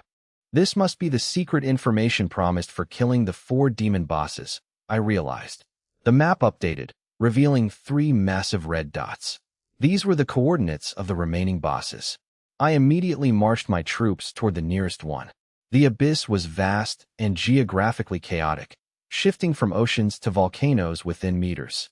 Without Vivian's shadow mist to speed up travel, progress was slow. I sighed, hoping for her quick recovery. After an hour of marching, I reached the first boss's location. The area was a hellscape of churning magma, populated by hulking, goat-horned demons. I cast a detection spell. They were level 8 max-level demons equipped with epic-grade gear. One item, the demon two-handed sword, boosted attack by 30% but increased damage taken by 30%. The other, the demon skeleton, increased defense by 50% but penalized speed. These were decent items, particularly the skeleton for its tanking utility. At the center stood a towering demon boss. I ordered a full-scale assault. Ding! Your troops killed Demon X-1000. Gained 80 XP and 80 astral points. Ding! 10,000 times amplification triggered. Gained 800,000 XP and 800,000 astral points. System notifications continued. Ding. Gained 800,000 XP and 8 million activity points. The boss fell in a single volley. I was stunned. I hadn't even finished my scan.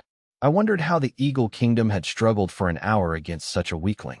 I collected the loot, more water of the River of Evil and another map fragment, and moved on. 2.5 hours later, the final 2 bosses were dead. With 4 map pieces, I initiated the synthesis. The fragments glowed with dark light, merging into one. Ding. Synthesis successful. Ding. The map has been updated with a special location. The map revealed the Abyss battlefield, accessible only from the 8th layer of the Abyss. I frowned. The Abyss had 9 layers, and the difficulty spiked drastically with each descent. In my past life, I had only reached the 7th layer, where I faced legendary tier demon armies. The 8th layer would likely be filled with crown tier units. I paused to assess the current situation. The event was underway, and the Dragon Kingdom had decisively defeated the Eagle Kingdom. Xiqiangwei had even stationed troops to camp the Eagle Kingdom's portal, preventing them from participating. I smirked. They were effectively locking the Eagle Kingdom out of the event. The Universe Kingdom was already irrelevant, their portal blocked.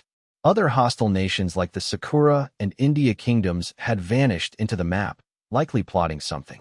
Meanwhile, the movements of the Bear, British, and French kingdoms remained suspicious.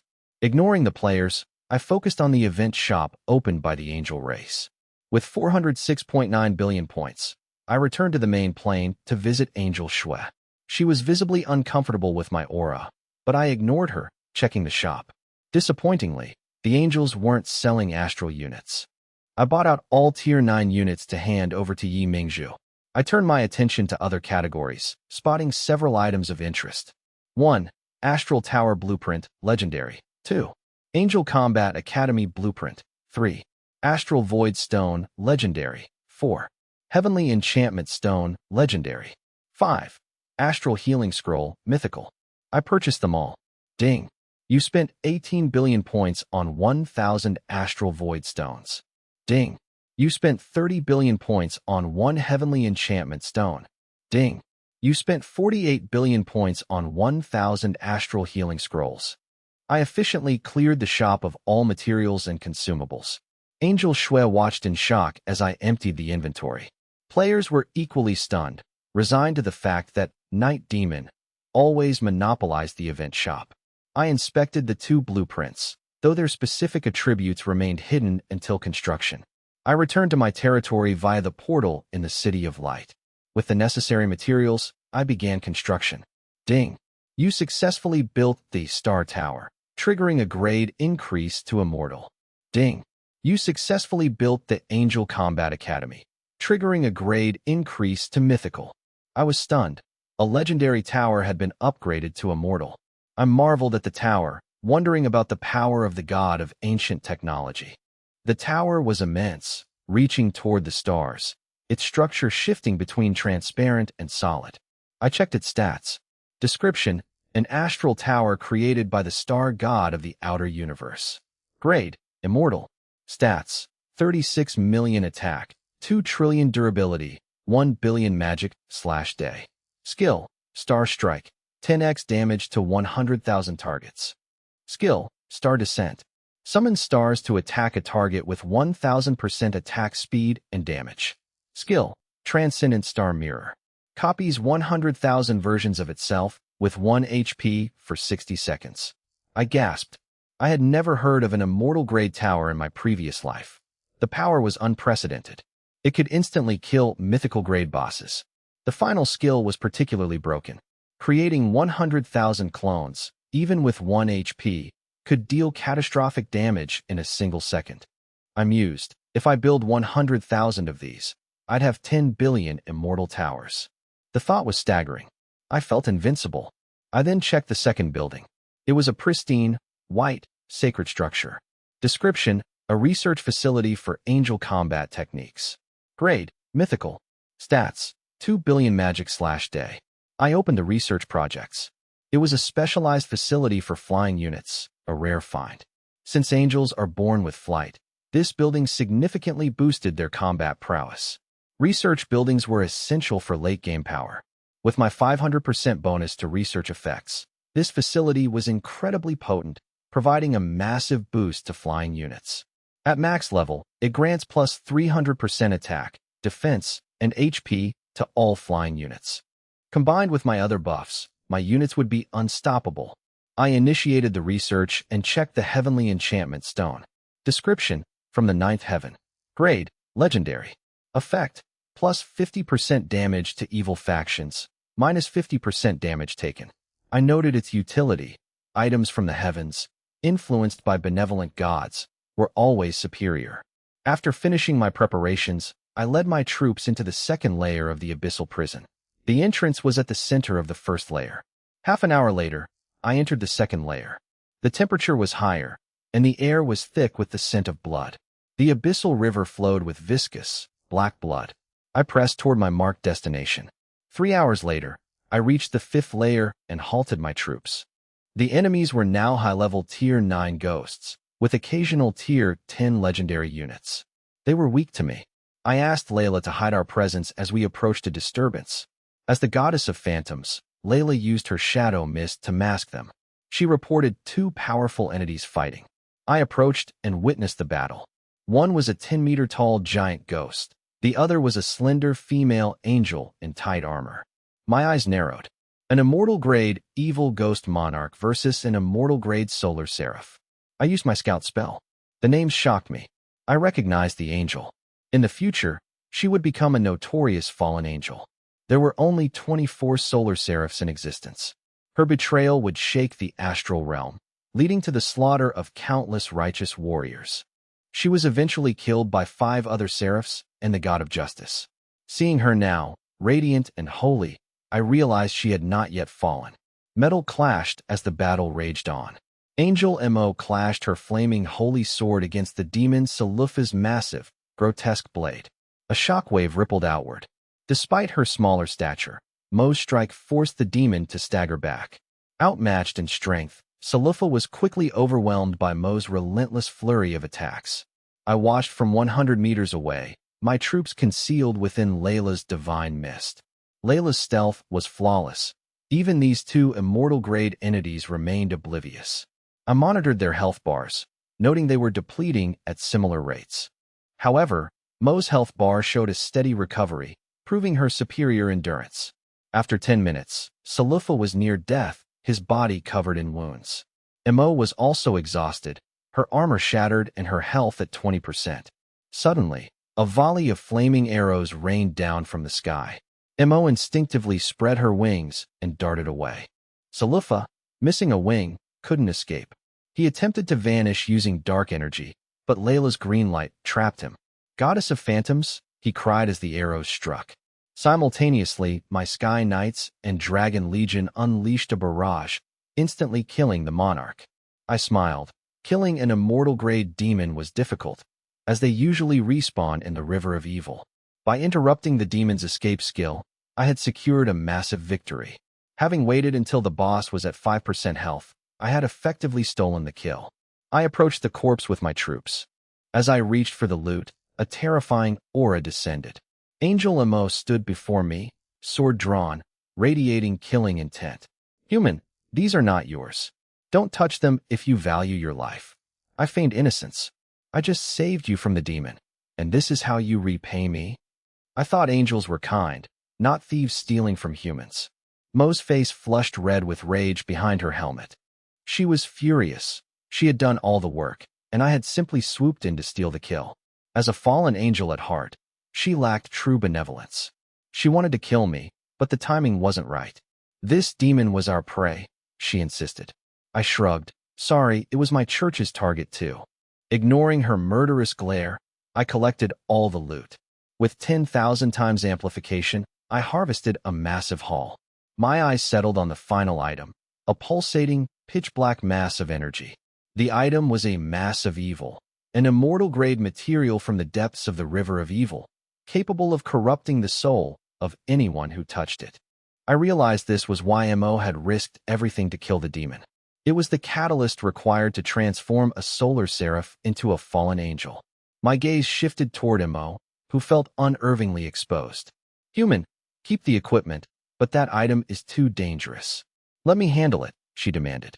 You're right, it is dangerous, I agreed, before adding. That's why I'll give it to the god of light. Mo trembled with rage, her killing intent spiking. I remained calm, smiling. I advise you to be kind, little angel. Mo broke into a cold sweat. She sensed the presence of 4 deities emanating from me. 2 of those auras were vast and terrifying. She clenched her fists, teeth grinding. She had heard of me. Rumors claimed I was protected by countless goddesses, including the goddess of space, who would sacrifice everything for me. Even in her prime, she was no match for the goddess of space. In her current weakened state, the dragon legions circling above exerted immense pressure. I'll remember this, human, she hissed, preparing to leave. Wait, I called out. We can negotiate. Mo paused. What do you want? I replied. Serve me for 100 years after you fall. Mo's heart hammered against her ribs. I knew her secret. She tried to feign ignorance. I don't know what you're talking about. I sneered.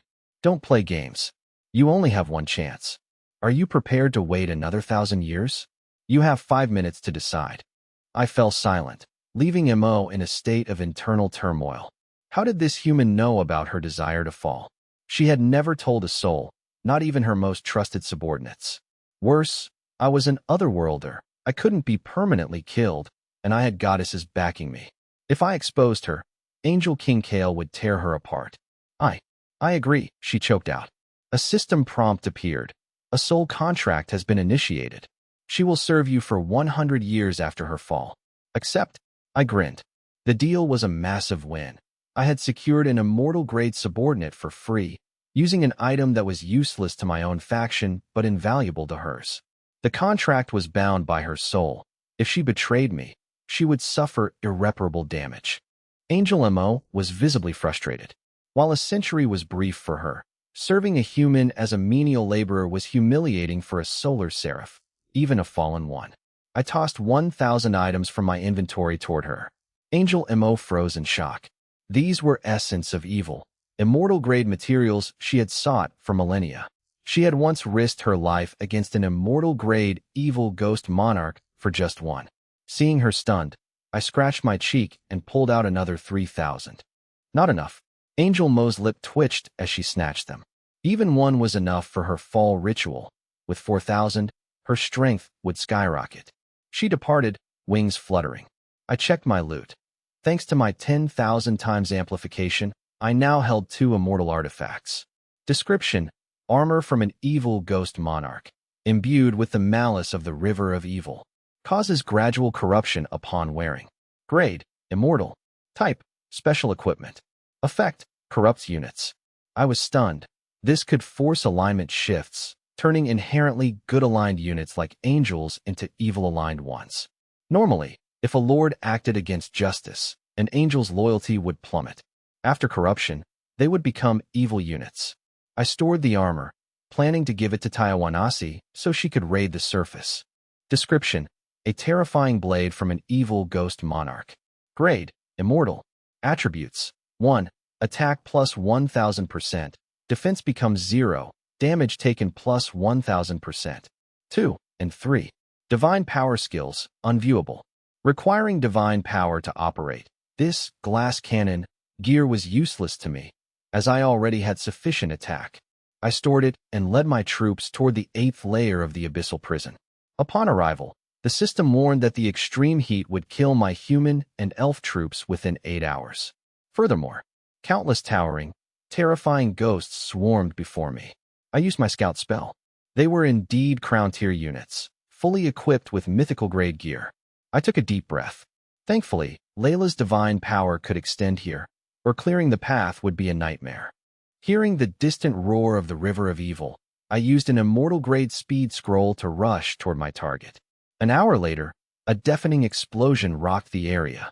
Dust billowed as 4 massive, hideous figures clashed with 2 graceful, holy angels. 4 immortal-grade, evil ghost monarchs versus 2 immortal-grade solar seraphs. The battle reached a climax, blinding golden light erupting as the seraphs unleashed their ultimate moves.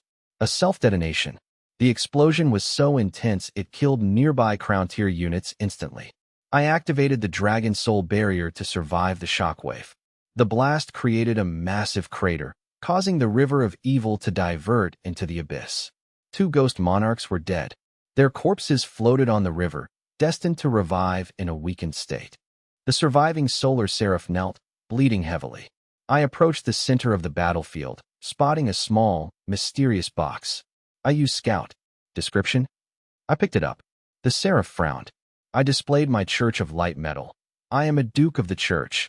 I will hand this over to them. The seraph, relieved it wouldn't fall to the evil faction, accepted my help. I offered a recovery potion to stabilize the seraph's wounds. The seraph drank it, only for the system to announce 687 billion damage. He died instantly. I had used Layla to mask the potion, which was actually water of the river of evil, ensuring the seraph died without a trace to avoid divine scrutiny. I looted a new book from the corpse. Layla warned that powerful entities were approaching. I nodded, preparing to return to the goddess of space's temple, though I smirked. I wasn't leaving without causing a little more chaos.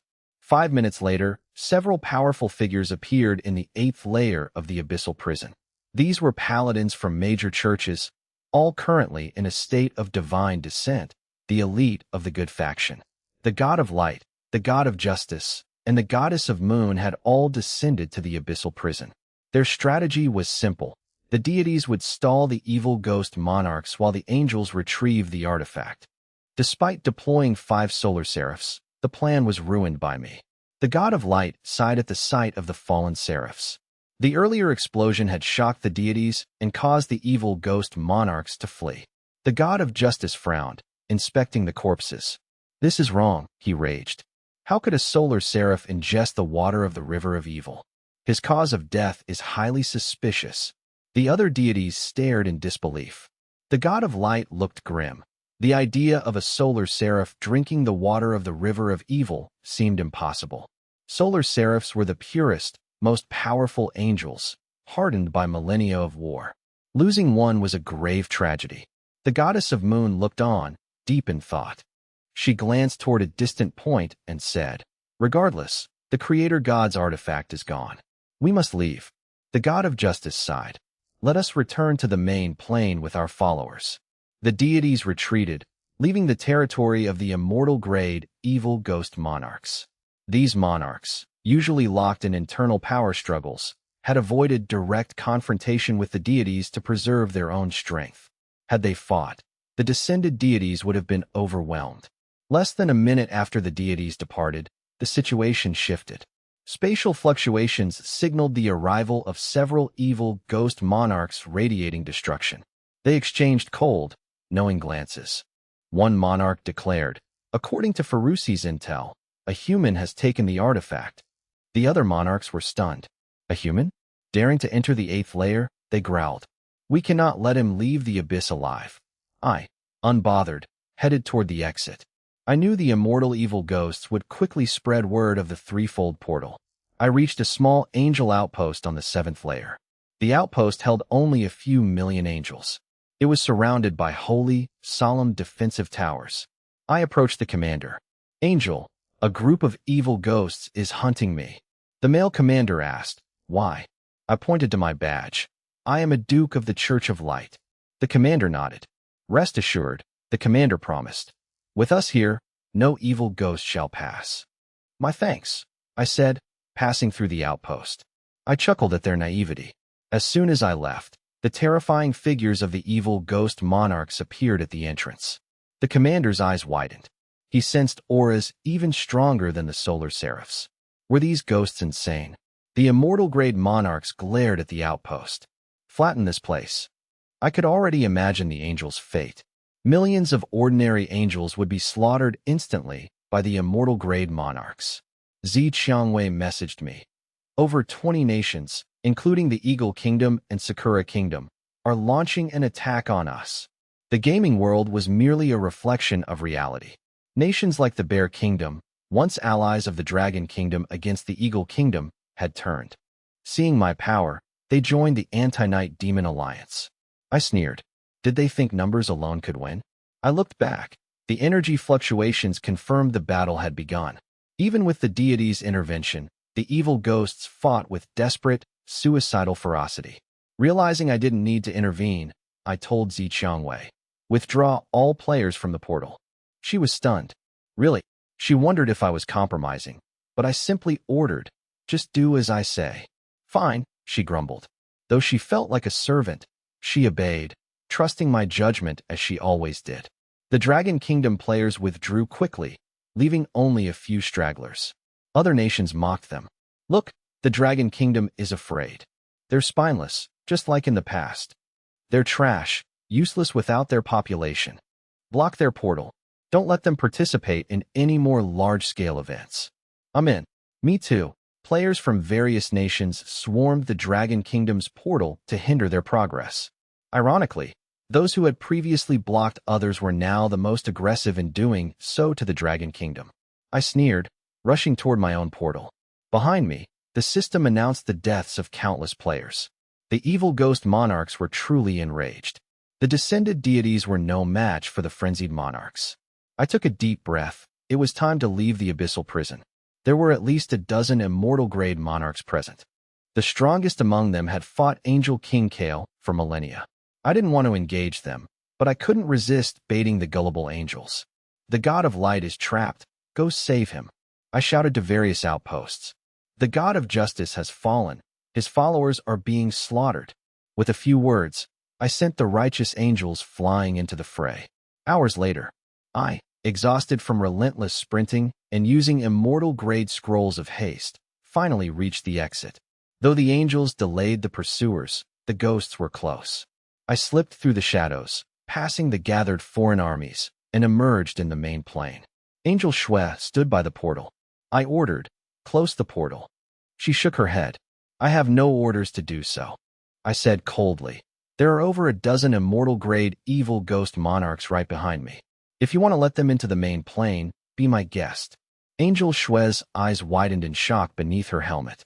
The evil ghost monarchs were coming to the main plane? Surely the good faction deities wouldn't ignore immortal-grade threats.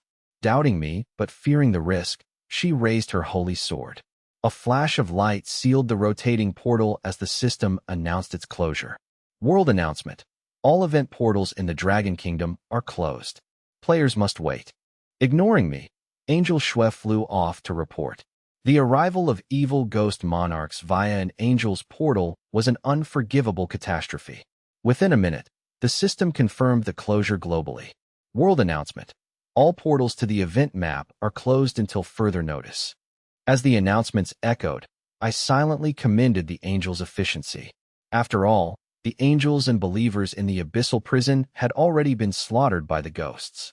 As for the players, the angels coldly abandoned them to their fate. I sneered at this typical divine hypocrisy, while the players were left stunned, laughing at those who mocked us now. Can't get out, can you? Night Demon is a genius. Did he have a secret deal with the angels? I repent for doubting Night Demon. Last time, players trapped in the Shadow Realm starved to death. Night Demon is ruthless, but that's how you deal with them. No content. Dragon Kingdom players watched the spectacle, while others panicked. Those who had previously had their paths cut off by me turned pale.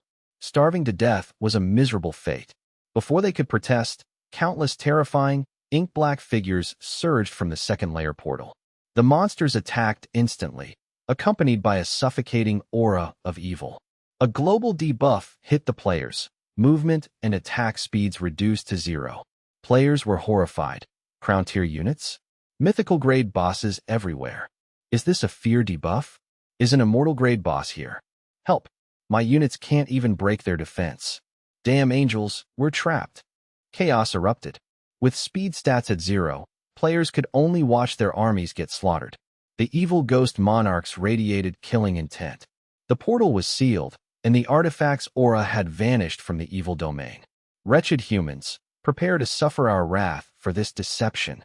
The system roared. Regional notification. Curse of the Evil River activated. All players killed by ghosts will be affected. The ghosts were shrouded in black mist, their red eyes glowing. Players check the skill. Description: a curse from the evil ghost monarchs, level 1. Effect: players killed by ghosts lose 50% of their daily experience for 7 days. The skill was devastatingly powerful. Leveling was already a slow, grueling process. Losing half their daily progress meant their levels would plummet. It was a long, agonizing drain. Players wailed in despair as the elite ghost army, numbering in the billions, continued the one-sided massacre. Dragon Kingdom players felt immense relief for having followed my advice. This secret realm is a total death trap. Night Demon is the GOAT. We would have been finished without his warning. Look at those who tried to block our portals now. Other nations' combat power is crippled. Time for us to make a move. Agreed. Nation war cooldown is ending. I, surprised by the monarch's expenditure of origin power, shrugged and returned to the City of Light. Back in my territory, I prepared to handle the Creator God's artifact, which was safe from divine detection only in the Shadow Realm. I sought out Vivian, who suggested we return to the Shining Fortress to meet some guests. I marveled at the fortress, rumored to be the origin of the Shadow Realm's mist. Entering the fortress, I was greeted by a familiar impact. The goddess of death collided with me. I hugged her, then looked up, stunned. In the grand hall stood Layla, the goddess of space, and Stephanie.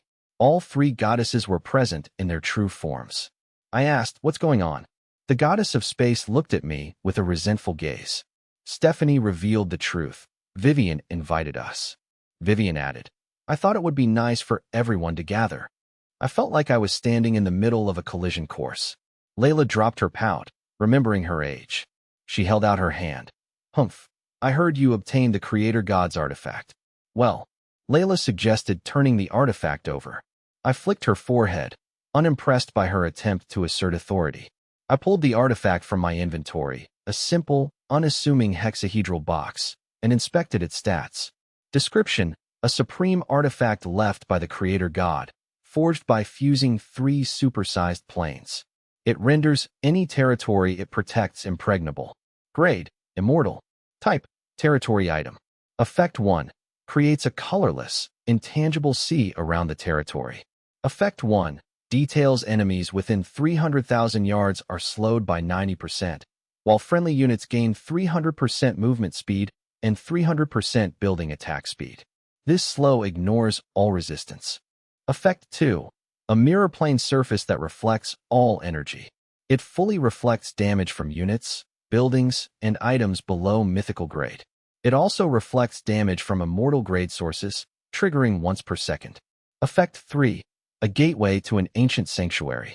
While the sanctuary's secrets remain unknown even to the Creator God, its energy provides massive buffs. Effect 3: details all units in the territory gain 10% daily EXP and recover 10% HP and MP per second. The group stared in disbelief at the stats. Even I found the power level absurd. I realized this artifact was truly invincible, far exceeding the understanding of the main plane. The 90% slow would turn enemies into sitting ducks while my forces operated at peak efficiency. Both units and buildings would receive massive combat bonuses. The reflection effect made conventional attacks useless. Even immortal-grade attacks would be reflected, potentially killing the attacker. The Sanctuary buff was a top-tier support skill. With passive EXP and healing, my troops could grow infinitely without me ever leaving my territory. The goddesses were equally stunned. Even the usually stoic goddess of space was visibly moved. Layla shouted, "Wow, I want this." As she reached for it, I flicked her forehead again, shutting down her greed. Layla pouted, drooling over the box. It was a game-changer for any divine kingdom. Stephanie whispered, "No wonder the gods and demons went mad over this." The goddess of space remarked on the Creator God's hidden strength. She noted the planes weren't from their universe. I asked, "Other universes?" She confirmed that invaders like the Void, Mechanical, Demon, and Zerg races originated from elsewhere. I didn't care about the origins, but the goddess of space advised me not to use it yet. I agreed. Using it now would expose my territory and my actions in the abyssal prison to the entire universe. I needed more strength first. I considered moving to the floating island. The floating island was more than just land. It was a massive, high-tech war fortress. I told the goddesses to settle in, promising a change soon. My territory will move to the floating island. You can descend your divine kingdoms there. The goddesses were shocked. The floating island was legendary. Descending a divine kingdom was an event rarely seen in the history of the Lost Continent. Yet, they were intrigued. Death, Stephanie, and Layla immediately agreed. They demanded prime spots, and the goddess of space followed suit. She promised to support me fully once I moved to the floating island. With their help and the island's defenses, I felt confident. I could challenge the world. I then realized I needed the goddess of space's help soon. I asked if she could master the spatial rules of other universes, specifically Blue Star. My professional trial was complete, and my integration with the game was nearly finished. I was ready to enter the game permanently and deal with Yi Mingzhu. Zhanhu and Wuqing hadn't been seen since being trapped in the bottomless abyss. I said goodbye and logged out. Back in my room on Blue Star, I checked my nutrient tank. I no longer needed it. I called out to the goddess, but received no reply. Suddenly, the goddess of space's voice echoed behind me, noting the world's different rules. Startled, I turned to see her avatar. I pointed to the game pod, suggesting she study the technology that bridged the two worlds. She waved her hand, vanishing the pod, then teleported me to a coordinate in City B. I arrived in a room filled with dolls, a surprising contrast to Yi Mingzhu's cold reputation. The girl lay asleep in a game pod.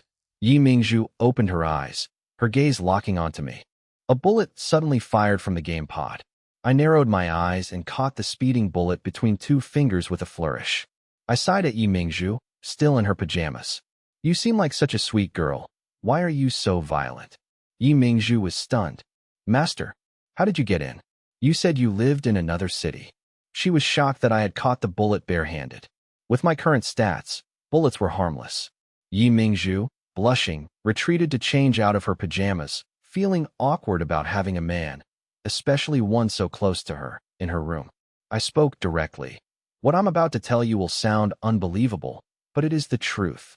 After I explained the world fusion, Yi Mingzhu was skeptical until I conjured a real flame in my palm. Pack your things, I said. We're leaving Blue Star today. I'm taking you to the Lost Continent. This will trigger your early fusion, granting you immortality and the ability to respawn.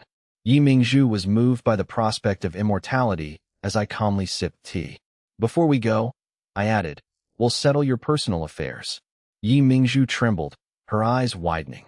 Can I finally take revenge on my enemies today? She whispered. I held her hand. Call me Yi Fan. Our relationship doesn't have to be master and servant. It could be something else.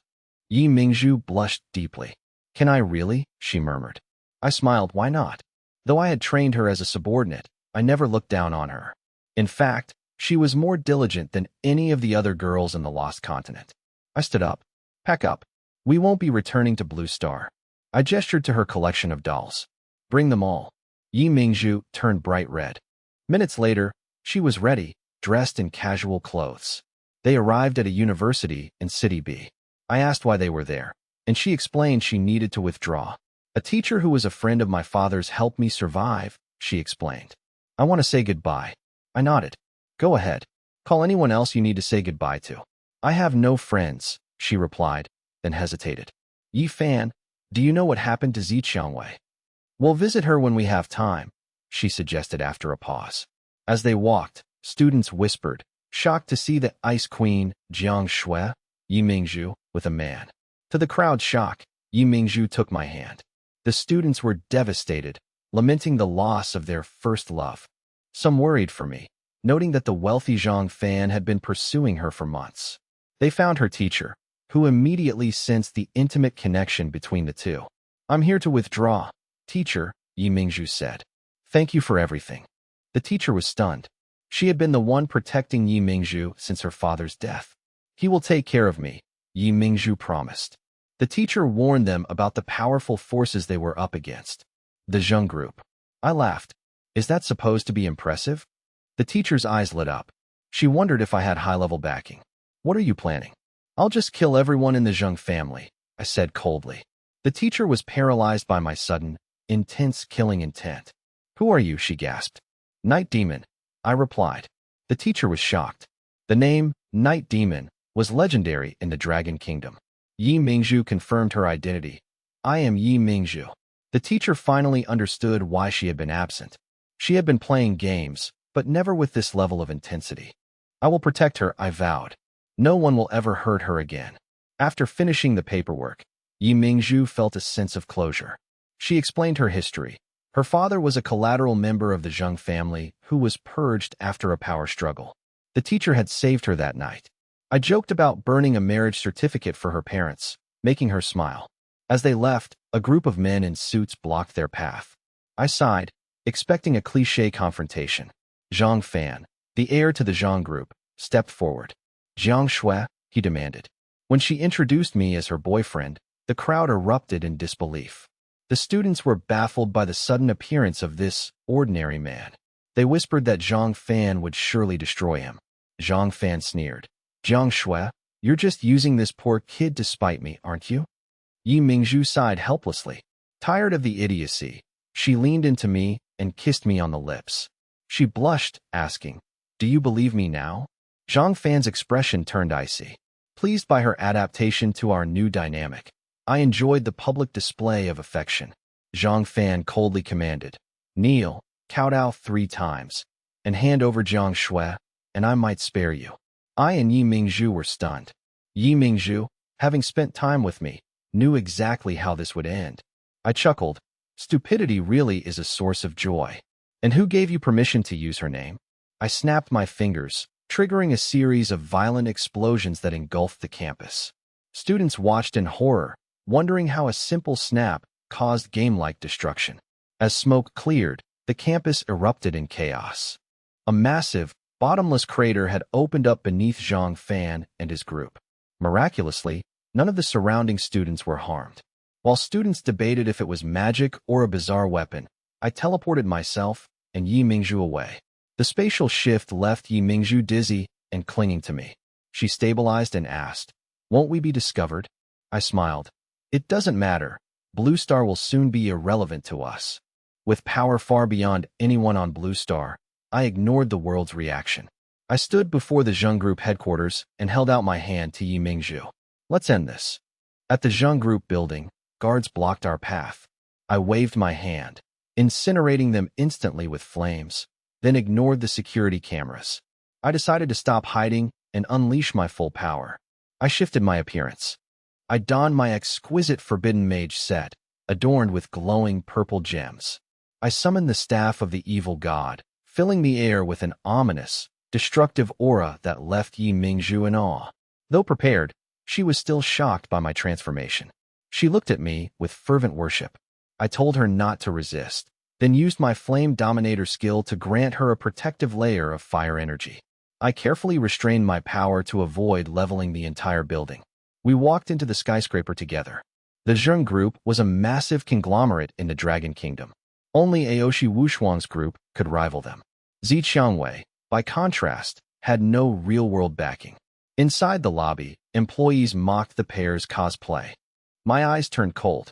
I tapped my staff, opening a portal from which shadow phantom assassins emerged. I could now project my entire territory if I wished. The employees stared in disbelief at the game-like portal. Science could no longer explain the situation. The assassins struck, decapitating those who had mocked them. The remaining staff panicked as the lobby turned into a slaughterhouse. Having witnessed the horrors of world fusion, I remained unmoved. "Let's go," I said. Yi Mingzhu, familiar with the building's layout from her intelligence work, led the way. We teleported to the 35th floor, bypassing the disabled elevators. I smashed through the wall, exposing the steel and concrete. The 35th floor was restricted to the Zheng family. As the wall crumbled, I saw the men inside lounging in their private quarters. My shadow phantom assassins materialized, slaughtering the guards in the Zheng Group building. As the guards fell, I asked Yi Mingzhu if she was satisfied. She gripped my hand, conflicted. Revenge was within reach. Erasing the Zheng Group entirely would be effortless.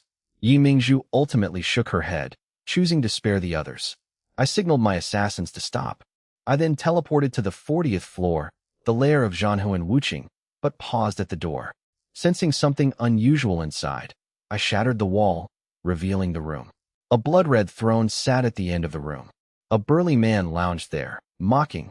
"Heh, Night Demon, you finally arrived. I've been waiting." Author's note: returning to game content to avoid real-world censorship issues. Zhanhuan Wuqing, CEO of the Zheng Group, now possessed demonic horns and an aura of destruction. I recognized the signature of a powerful demon king. Several purple-skinned demonic servants served wine, their power equivalent to legendary grade bosses. Zhanhuan Wuqing sipped his wine, marveling at the fusion of the game and reality. He declared that wealth and status were fleeting, and only personal strength mattered. I realized Zhanhuan Wuqing was merely a vessel for a demon king's divine descent. After I had trapped him in the abyss, the ancient demon kings had likely used him as a test subject. They had discovered a path to Blue Star. I recalled that in my past life, demons had infiltrated for months before opening a massive portal. Zhanhuan Wuqing was now their guide. I scoffed at the demon king's arrogance and decided to unleash my full power. I contacted the goddess of space and urged Yi Mingzhu to take her revenge. She stepped forward, enveloped in crimson magical energy. With my massive intelligence stat, my flame dominator spell would be cataclysmic. I handed the staff of the evil god to Yi Mingzhu. She fired a small, dark energy orb at the demon king. The demon king, an immortal-grade entity, sneered at the slow-moving projectile. He arrogantly reached out to catch it barehanded. Then, explosions engulfed him as the fiery energy detonated. The top floor became a sea of flames. I noted that even a demon king's divine descent was limited to mythical-grade strength. With the goddess of space's hidden assistance, the attack was devastating. As the dust settled, a towering, winged demon emerged, glaring at me. The demon was covered in wounds, including a massive hole in his back. I raised an eyebrow. They were truly resilient. The demon king wiped black blood from his face, sneering at their underestimation. He mocked the goddess of space for abandoning her neutrality and defying the creator god. Die, insects! The demon's body began to swell, signaling a self-destruction. Zhanhuan Wuqing's voice screamed in protest from within, "You bastard, don't use my body." A massive shockwave of dark energy erupted from the center of the room. 100 kilometers outside City B, I watched the blast, having teleported away with Yi Mingzhu. The explosion wiped out half of City B and millions of lives. Yi Mingzhu remained calm, relieved her former teacher was safe. I felt no guilt. The demons would have attacked anyway. In my past life, even after 5 years, humanity had lost 90% of its population to the demons. The goddess of space appeared amidst the spatial ripples. She had changed into traditional dragon kingdom attire. Her beauty was ethereal, fitting for a goddess. She explained the blast was caused by an immortal-grade bomb fused with the power of an evil god and ancient demon kings. I nodded, acknowledging the scale of the destruction. I knew the few evil gods in the universe capable of such power. I questioned why the demon king would self-destruct. Demon kings rarely had followers and were unique entities. The goddess explained the demon hoped to force open a permanent portal. She had simply closed it behind him. I smirked. The demon king would be furious if he knew. The goddess of space had mastered her craft for millennia. The portal, already fragile, collapsed completely under her intervention. The demons would have to rebuild the path from scratch. I, indifferent to the fate of Blue Star, decided it was time to leave. I looked at the smoking ruins of City B and vowed to hunt the demon kings in the abyss. In this era of advanced technology, even the slightest disturbance sends shockwaves across the globe. Countless videos and data flooded the internet instantly. Despite the Dragon Kingdom's attempts to suppress the news, the truth spread. Holy crap, that's the Night Demon. People have already doxed him. His name is Yi Fan, an unemployed guy who wasn't even a top gamer before. Forget his identity. What he actually did is beyond insane. Half of City B is gone, guys. I guarantee you, that wasn't any bomb. Look at the surveillance footage. That portal is identical to the one the Night Demon summons in-game. Everyone realized the gravity of the situation. With millions dead in City B and undeniable footage, a terrifying thought emerged. Could game abilities actually manifest in reality? It sounded like fiction, yet the evidence was right there. The Dragon Kingdom officially declared City B a national disaster zone and issued a warrant for my arrest. The world descended into chaos as people fruitlessly tried to replicate game powers. Indifferent to the panic, I looked at Yi Mingzhu, who was shedding tears of confusion. She seemed bewildered by her own emotional response. With the Demon King destroyed, I comforted her, suggesting she find a new purpose, perhaps becoming a virtuous wife. She blushed and whispered in agreement. I then traveled to another city with her, using shadow mist to mask our presence. We arrived at a modest apartment, and I used space magic to bypass the door, entering a bedroom where Zi Qiangwei lay sleeping in a gaming pod. It was my first time seeing the famous guild leader in person. Her beauty was no exaggeration.